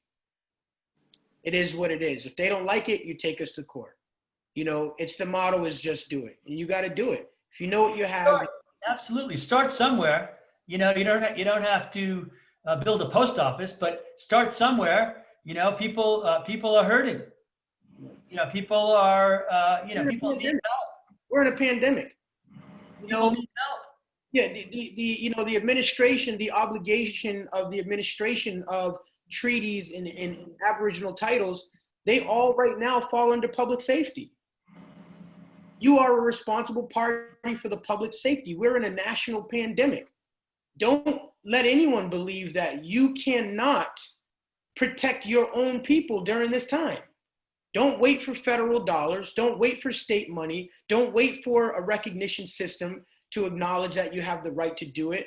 Just remember, you have a sovereign inherent right to do what you need to do to protect the public safety, not just of your tribe, but also from domestic and foreign terrorists. You have the same obligation as the President of the United States. I'm no different than Donald Trump. Yeah, you are. Much better. Much different. You understand? Yes. You have an obligation to protect your territorial sovereignty and to protect these borders of this country. Well, and you're right. You're right to keep your people healthy and safe. And you're right. I love the Nike model. Just do it. What's preventing you from establishing a tribal health center? I'll tell you what it is. It's threat. It's coercion. It's these de facto laws that have been acting under the color of law. It's all of that stuff. But again, you finally get to a point where you say, look, if I know this to be right, that's right, then why don't I die trying for my people? That is the most honorable way to go and spend the rest of your life in a prison. That's the most honorable way to be killed on sight. That's the most honorable way for the federal government to set me up. Dying for my people is the honorable way that we need to do this. And we just do it. We just do it. Well, who's going to stop you from starting an indigenous traditional tribal court where you resolve people's differences, where you restore kinship and restore relationships and restore bonds? Who's going to stop you from that? And, you know, I'll tell you, Professor Diamond, our tribal court has been active for the last 3 years. We just nominated our 2 new justices, Chief Raymond Two Hawks. He's also one of our court justices. He works in our appellant court. Paul Malidi is our Chief Justice in our First Circuit Court of the Mattakeeset Tribal Court. And we do it, we do it. yeah, I mean, the Western courts, look, I practiced law in Western courts for 30 years. I was a state prosecutor, a felony prosecutor for 6 and a defense lawyer for 20. And I left it very, very frustrated with the court system, the revolving door of justice. And, and I think it's time to go back. I had this conversation with a group of tribal folks out in California, and they were all depressed and despondent. And I said, look, you can take your traditions and your culture and build your own court system. And the woman said to me, we don't remember what they were, our traditions. We don't remember what they were. Well, you better start, maybe talk to some of the elders who are still around, who do remember, before it's too late. The Eastern Cherokee did something very interesting, I thought. The Eastern Cherokee in their tribal court decided that they were going to do something about the fact that the elders were not going to be around forever. The elders who remembered the old ways of resolving differences. And they created a project for the youth. Kids, take your cell phones and go interview elders and make recordings of the way we used to resolve our differences. And the Eastern Cherokee made a video library for the tribal court of interviews with elders on traditional dispute resolution. And it's now a separate room in the tribal court, videos of elders talking about the ways they used to resolve the differences, so that this is not law. And it was great, and it made the kids feel like they were doing something valuable and important, and it made the elders feel important. And it's critical to get this history before, in fact, it's too late. Well, I'd like to just say, piggyback on that just quickly. I often hear that word, before it gets too late. The English language is a much different language than the indigenous language. In Mattakeeset, there's no such thing as it's becoming too late. And again, it's the adoption of evolution of our culture. We are well aware that colonization took place. We're well aware that our family and tribe was genocided against. So even if those elders are no longer around, it is your sovereign inherent right to continue your culture. And in our culture, we talk to our creator. Our creator gives us the tools that we need to continue our traditions. See, that's a big part of the culture that most Indian people miss today, because that conversation, the same conversation, is before it gets too late, like as if we have a race. No, I mean, talk to the elders while they're still around. Absolutely. I understand, but I want to make it very clear that I agree with you. It's never too late. Yeah, it's never too late. Under the Nike model, it's never too late.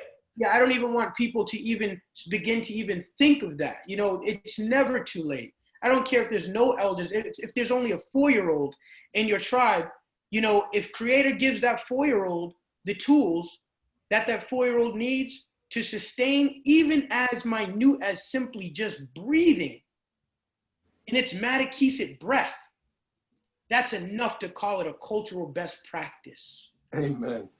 Good. So just do it. Who's going to stop you? Do it. And I'm not asking for help, is what the 3 of you have talked about. They may not stop you, but they're not going to help you.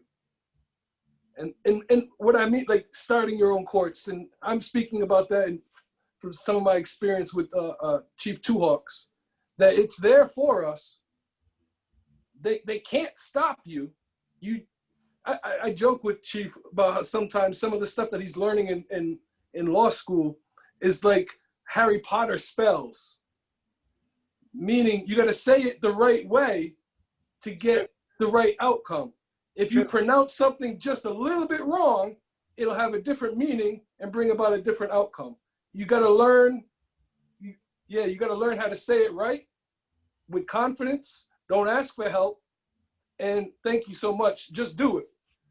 Raymond, Mr. Watson, do you have something? Sure, we had a comment. I did want to just acknowledge this comment, but because it comes from our extended family, Ms. Shanae Bullock from the Shinnecock Montauk family, who actually participated on a panel last week with Professor Diamond that was hosted by the Federal District Court for the District of Rhode Island, dealing with domestic violence issues in the indigenous community. So Aquani, Shanae, very good to have you here.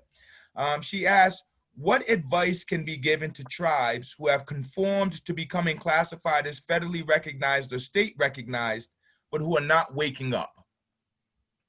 I'll take a quick shot at it if no one else wants to. The conversation, Ms. Bullock, it goes back to inherent sovereignty. The inherent sovereignty lies within the nation. The nation has rights to develop its constitution. Inside the constitution, the nation has rights to change its constitution through however way that tribe is set up, whether it's through voting powers, whether it's through some dictatorship and it's an executive order. I don't know. But I'll tell you something. You know, adding an amendment to your constitution that continues to reserve your jurisdiction for the greatest protections of your nation, there's no problem with doing that. Amendments in your constitution are okay. If you don't see something going well with the partnership with the federal government, amend your constitution. And then you let the federal government know, by way of vote, by the powers that are vested in our nation, we feel that this is a threat to our nation and we can no longer go in that direction. But we're willing to do A, B, and C, but we cannot and will not do D. Just do it.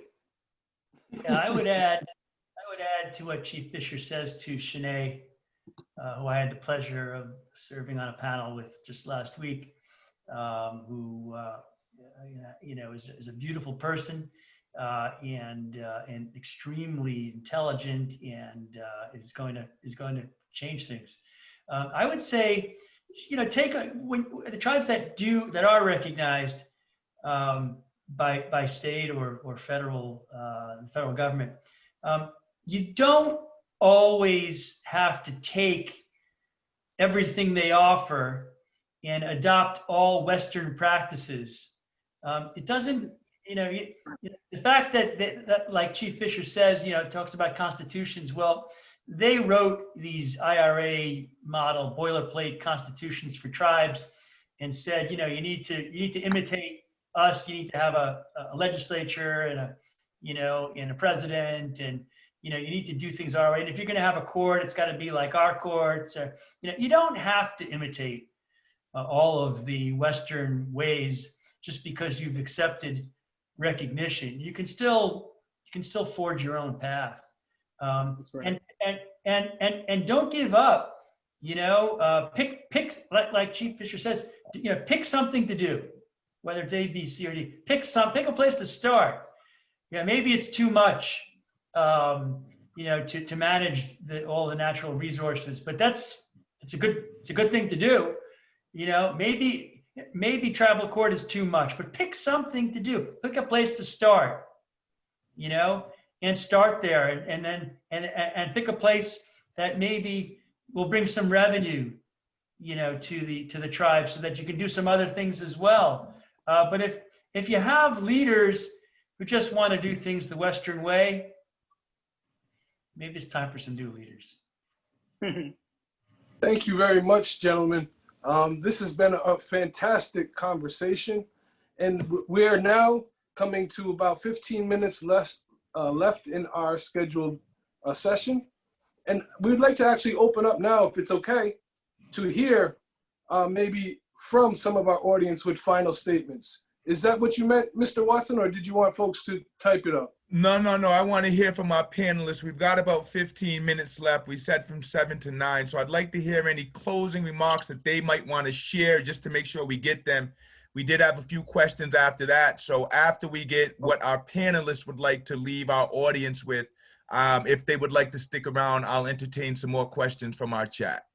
And he and I have been communicating via text, and I misread that last text. Sorry about that. Final statements from our guest panelists, please. We've engaged in hemp farming in Africa. We got 10,000 acres. Doing a 5,000 acre solar farm in Ghana. So I connected with those different kingdoms and countries across the border to get things done.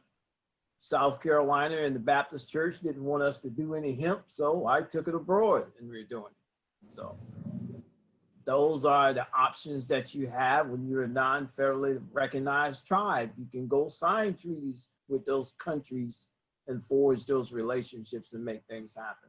That's what we're doing. Thank you, Chief.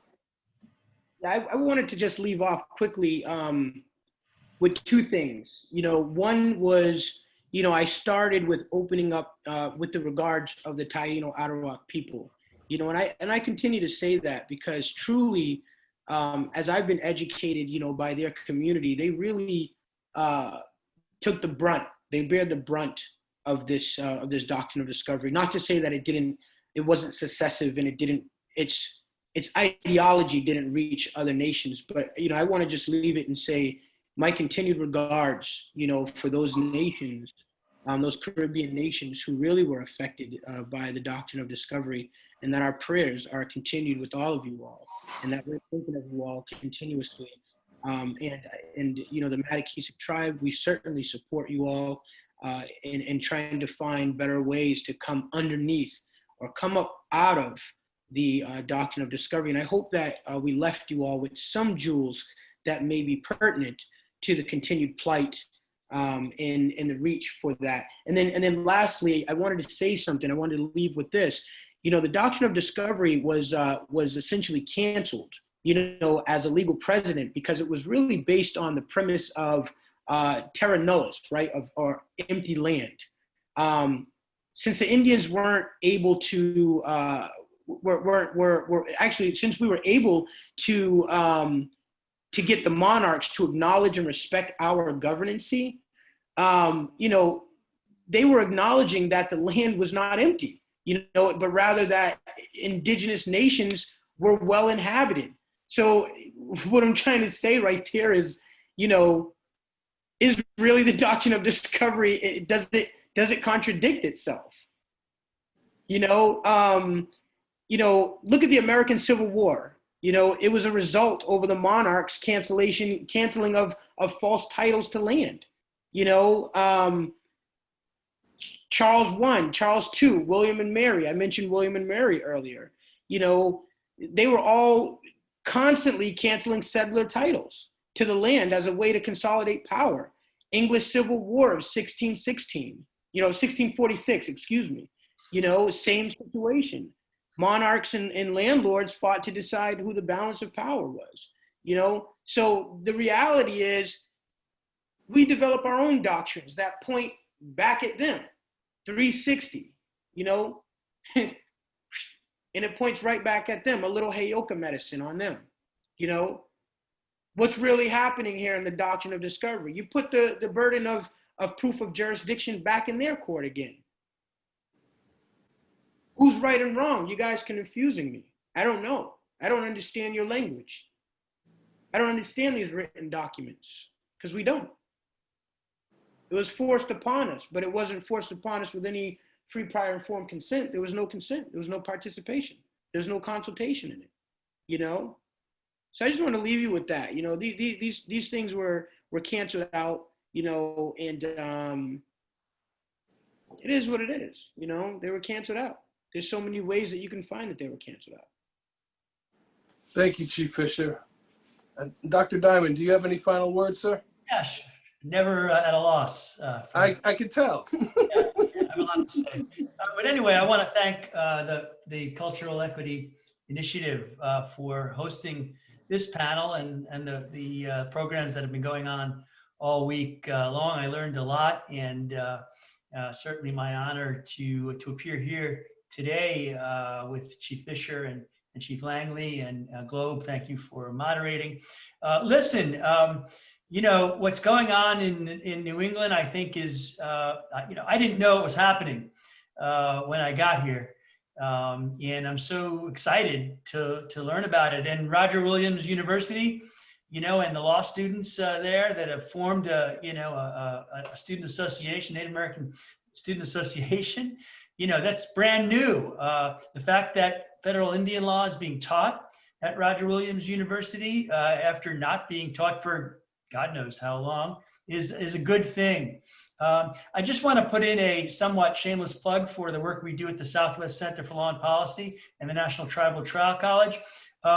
We train indigenous survivors of violence to be victim advocates in tribal courts and courts all over the land. So we write code. If you're looking for help writing code, if you're looking for help creating tribal courts, it's what we do. You know, and rather than focus on the negative, we're helping build. So if I can help in any way, with any of your peoples to to build and to exert sovereignty, we're happy to do that. That's what we do, and I'm excited about the future for Indigenous peoples, everywhere, but certainly here in New England, with what I see as this energy and this optimism, this excitement that's going on right in front of my eyes. So thanks for including me.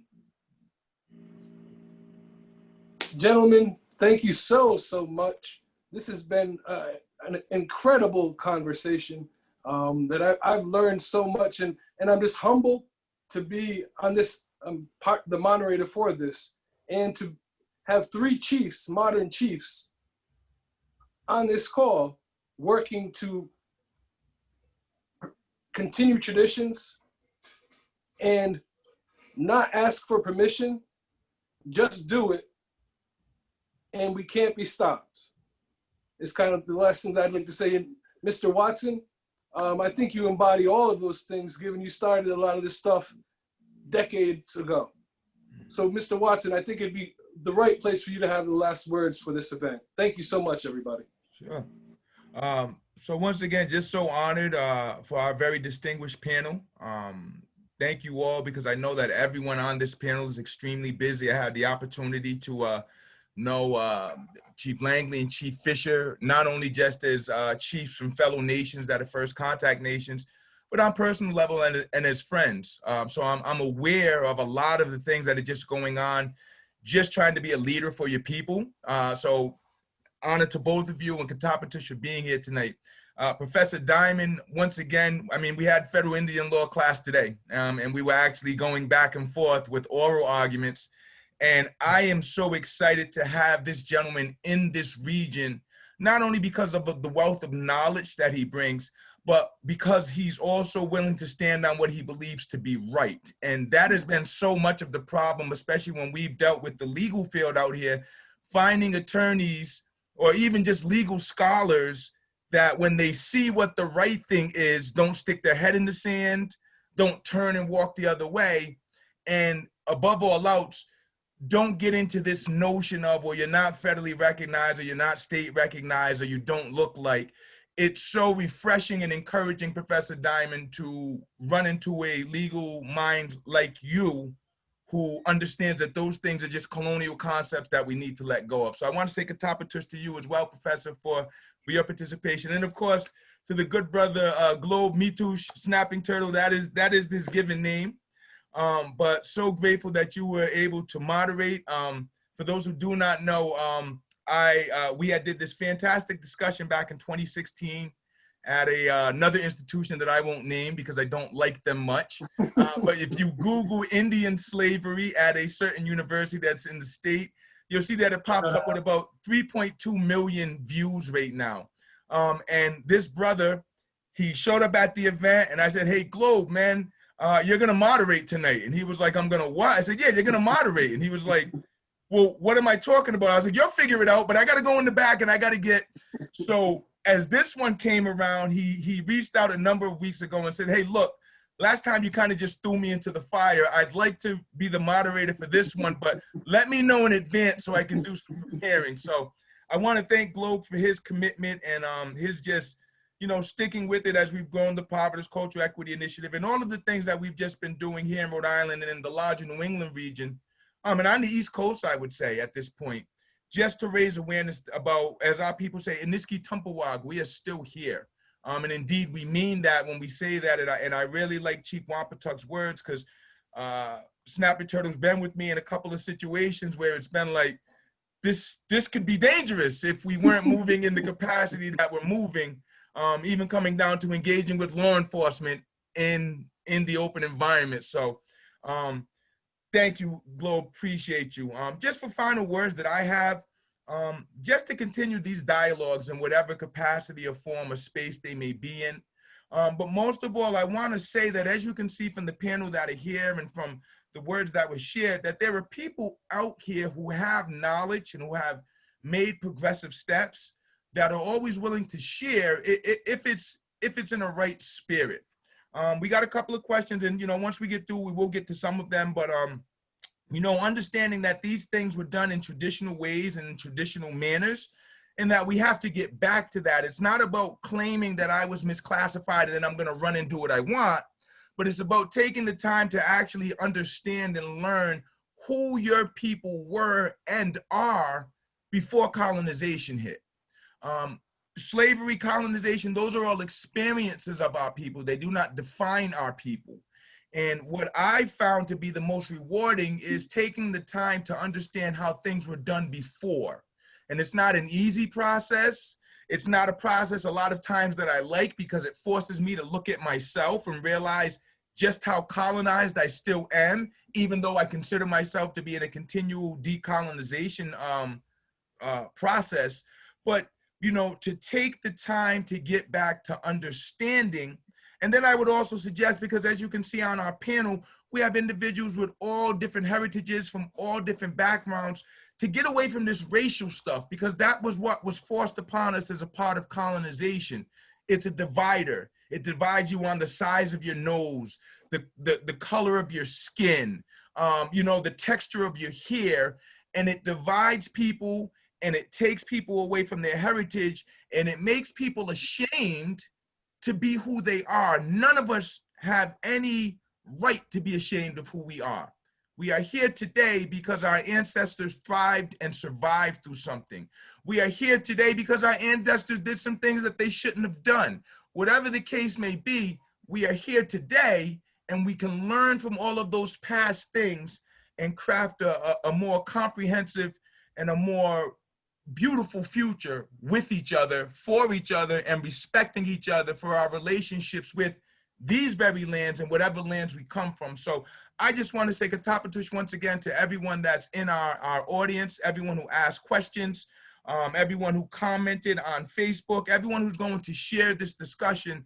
Just thank you. Thank you for making this topic a topic of interest. Thank you for providing a space and an audience for us to share this. And thank you for your individual efforts to just learn more about who you are and to learn more about who the Aboriginal nations of these lands are. So just thank you all, and we greatly appreciate it. We are at the 9 p.m. So hold on, I can't, another chief is claiming some time. Absolutely, and you know we got to get the chief's time, absolutely.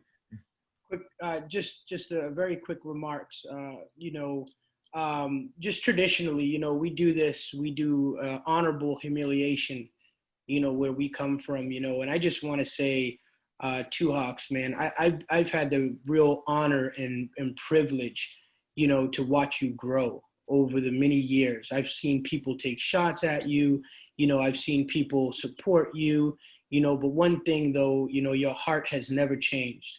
You know, you've done this honesty, you've done this with dignity, you've done this with integrity, you've done this with compassion, you've done this with love, you've done this with the Creator at the forefront, you know, in everything that you do. And I want to publicly just honor you, you know, for your continued work and support and diligence to our nations here. You know, brother, we love you, we care about you, you know, and we support you, you know, and you have nations that are standing by you. And you mark my words on that. You have nations that are standing by you. And we thank you for your continued work and effort. Aho. Very good. Go and do, just get it done and just do it, y'all. Just do it. Sure. So if our panelists would humor us, if they have to go, we definitely understand. And we thank you for the 2 hours of your time. But, you know, this was an interesting discussion and we had a few more questions in the chat. So if anyone wants to stick around and answer, that's fine. If everyone wants to pack it up, we can pack up the show too. But I'll just post this first question. This is from Keela Johnson. It says, could you speak to what types of implementation are necessary for government-to-government relationships between the tribes and other types of governments? I guess I can take a quick shot at that. So to Ms. Johnson's question, I think the type of implementation, the continued effort of diplomacy, you know, and again, the act of just doing it, you know, for a lot of our tribes, this is 400 years. It's been 400 years, you know, and I've said to my tribal members, as long as I'm in office, it will not be another 401 years.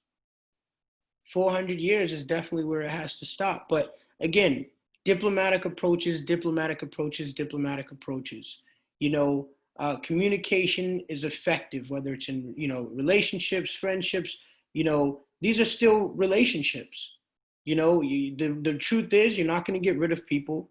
You know, I mean, COVID-19 might have been some kind of a strategic agent of change, you know, that may get rid of some people, but it hasn't gotten rid of everybody, you know, and again, diplomatic relations, you know, effective communication. I think those are the implementation processes to get these things moving. That's where it's at, I believe. So. Any of our other panelists care to respond?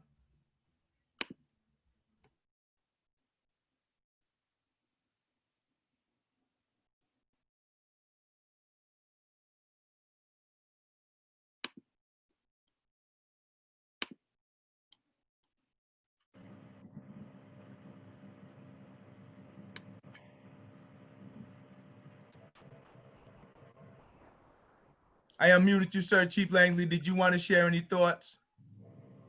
We have a business model. So I'm in the technology field, been in the technology field for 32 years, cybersecurity, smart city. So I always approach different nations from the aspect of business relationships. And that's what I've done with our different treaties that we've signed outside of the United States. So that tends to work with our relationships.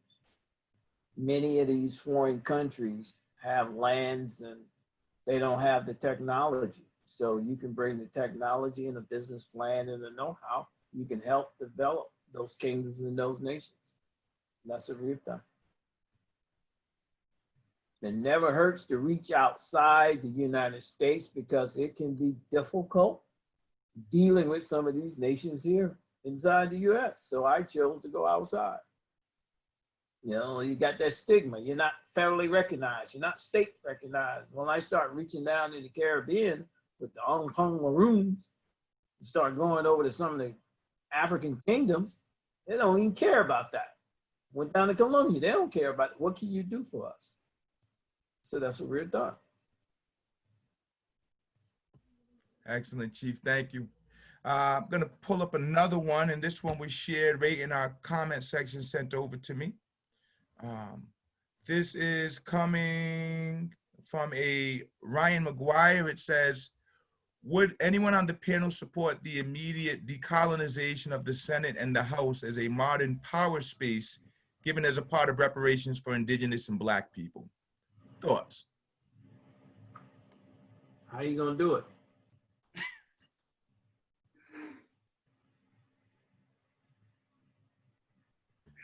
Chief Fisher, did you have a response to that, or did you want to allow that question to pass? No, sometimes it's difficult for me to answer those questions. You know, sometimes I just simply don't recognize some of those structures, you know. So I don't know if that somehow supports that conversation.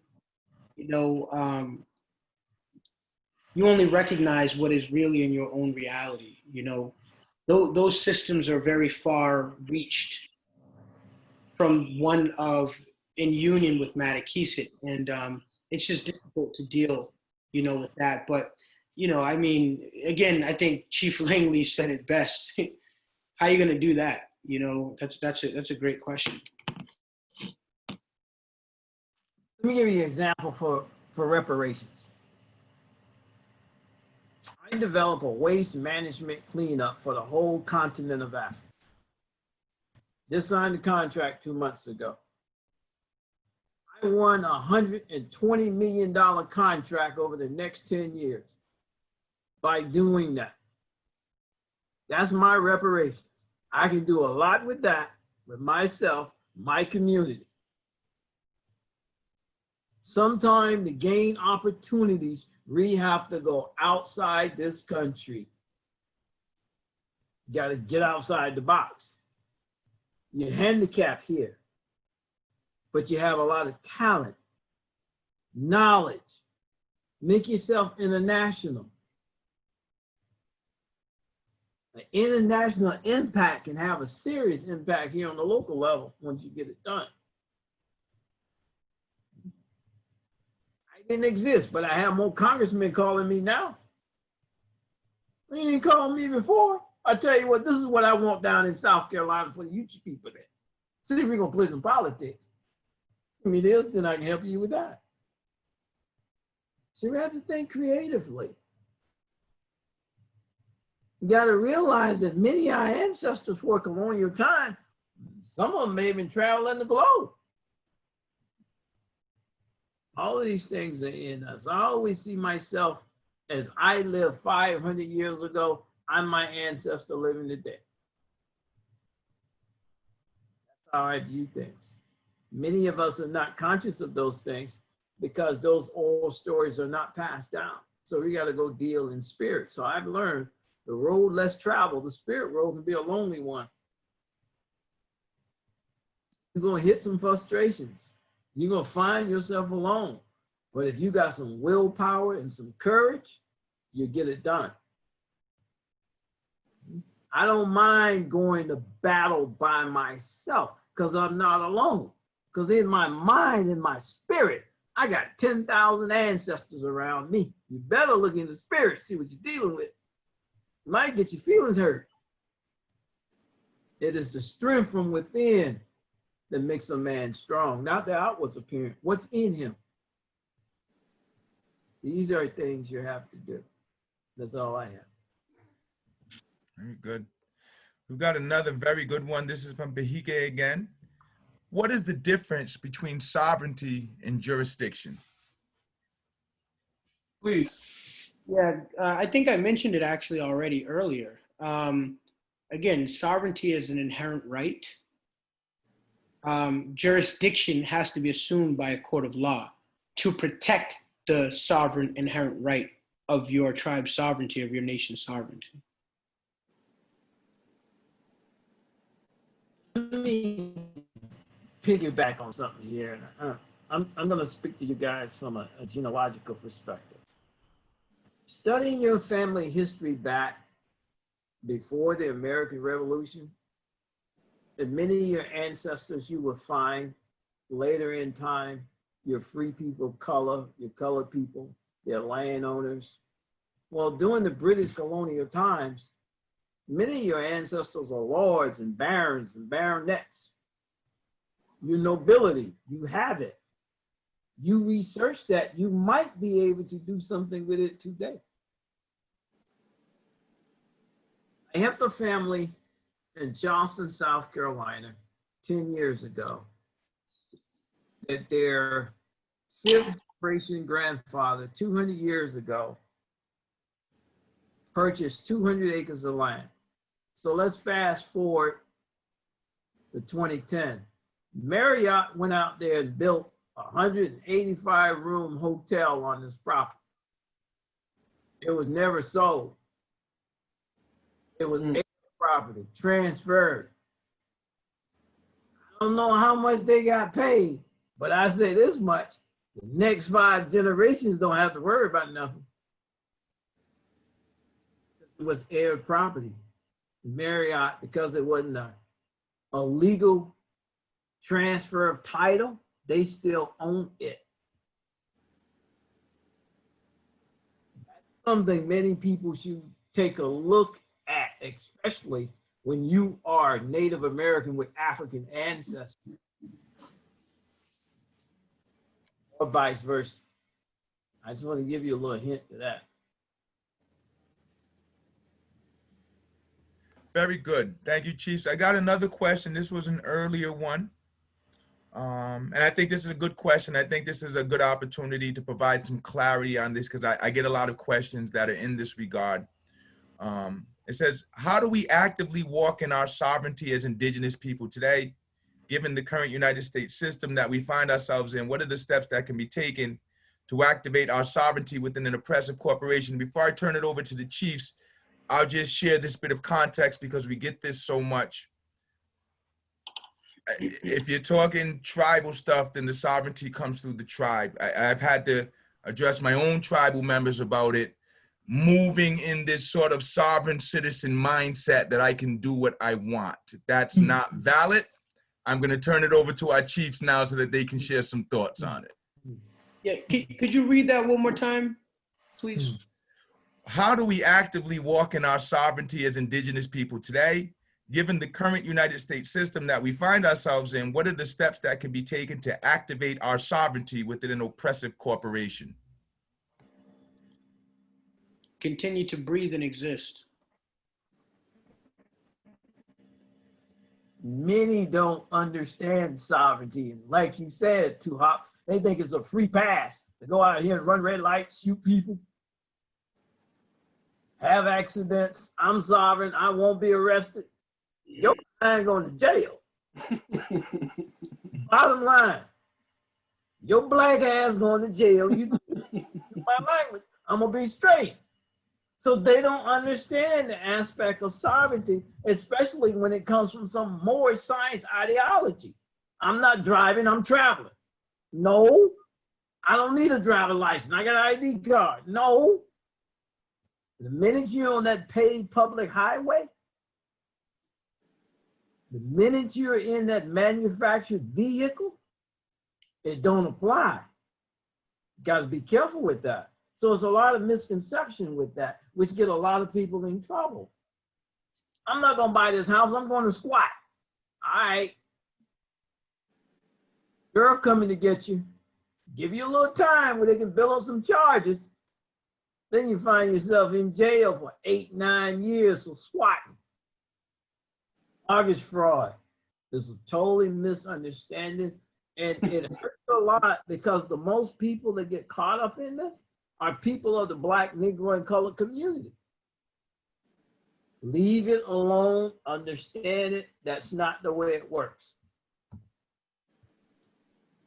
all I can say on it. Very good. Chief Fisher, did you want to add any more thoughts to that? You know,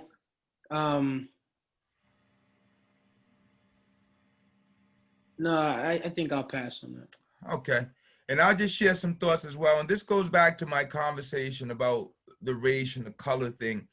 Your color is not what is going to give you rights in these lands. The texture of your hair is not what is going to give you rights in these lands. Calling yourself a copper-colored Aborigine is not going to give you rights in these lands.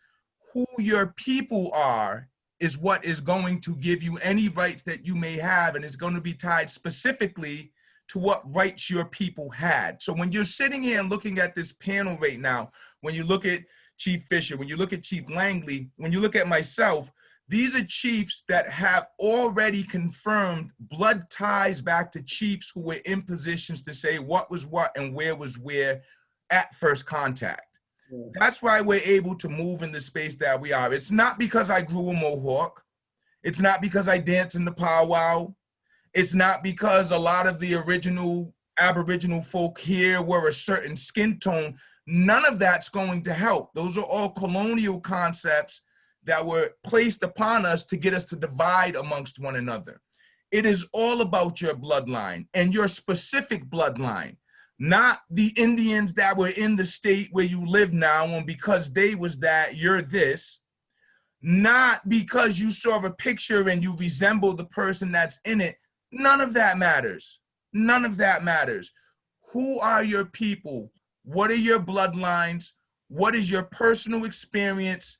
How are you overcoming it now? Do you understand the law and how it applies to you? Not how it applies to the person next to you, not how it applies to the person who just walked through that door before you. How does it apply to you, and what is your personal narrative?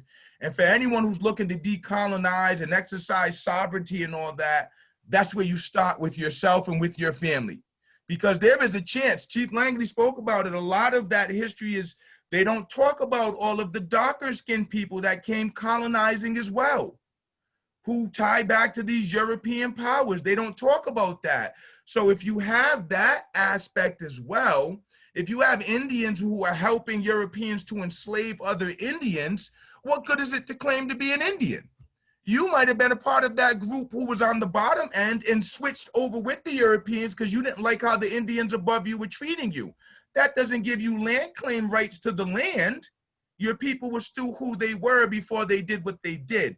So it all ties back to you, your individual narrative, your individual story, your individual bloodlines, and that's where you need to stop before you can have any questions about not having to abide by or not needing to or not.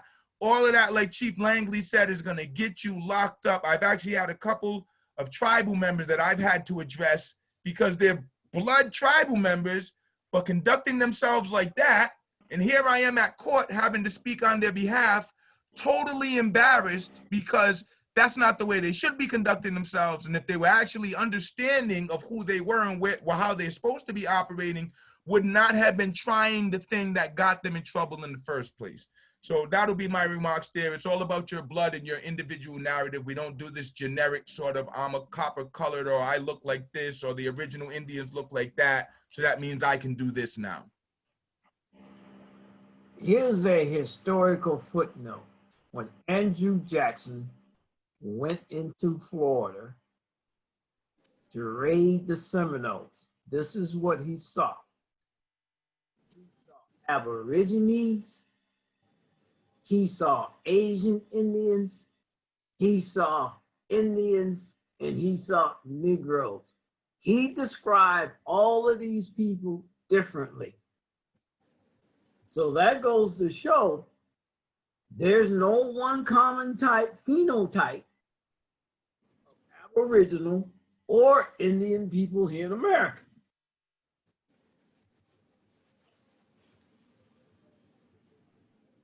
That's a footnote. So our power comes from our pre-colonial titles, is what some of what I'm hearing, and that you were something before your people became a color. And what is that? The importance of going back and knowing one's history. And the power is found, like we hear, from within. Can you repeat that question again? Now, it's just on a soapbox for a second. I just want to take a moment to acknowledge at least two chiefs that are from the area that are in the chat right now. Chief Dwayne Yellowfeather Shepherd and Chief Keyshawn Red Spirit Jackson. Chief Shepherd is from the Pocasset Pokanoket. Chief Jackson is from the Wappaquasset Nipmuc.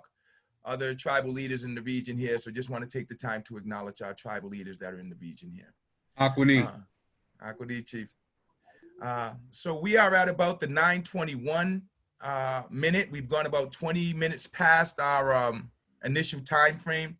I don't want to belabor it. This conversation has been recorded, so it'll be uploaded once I am done here.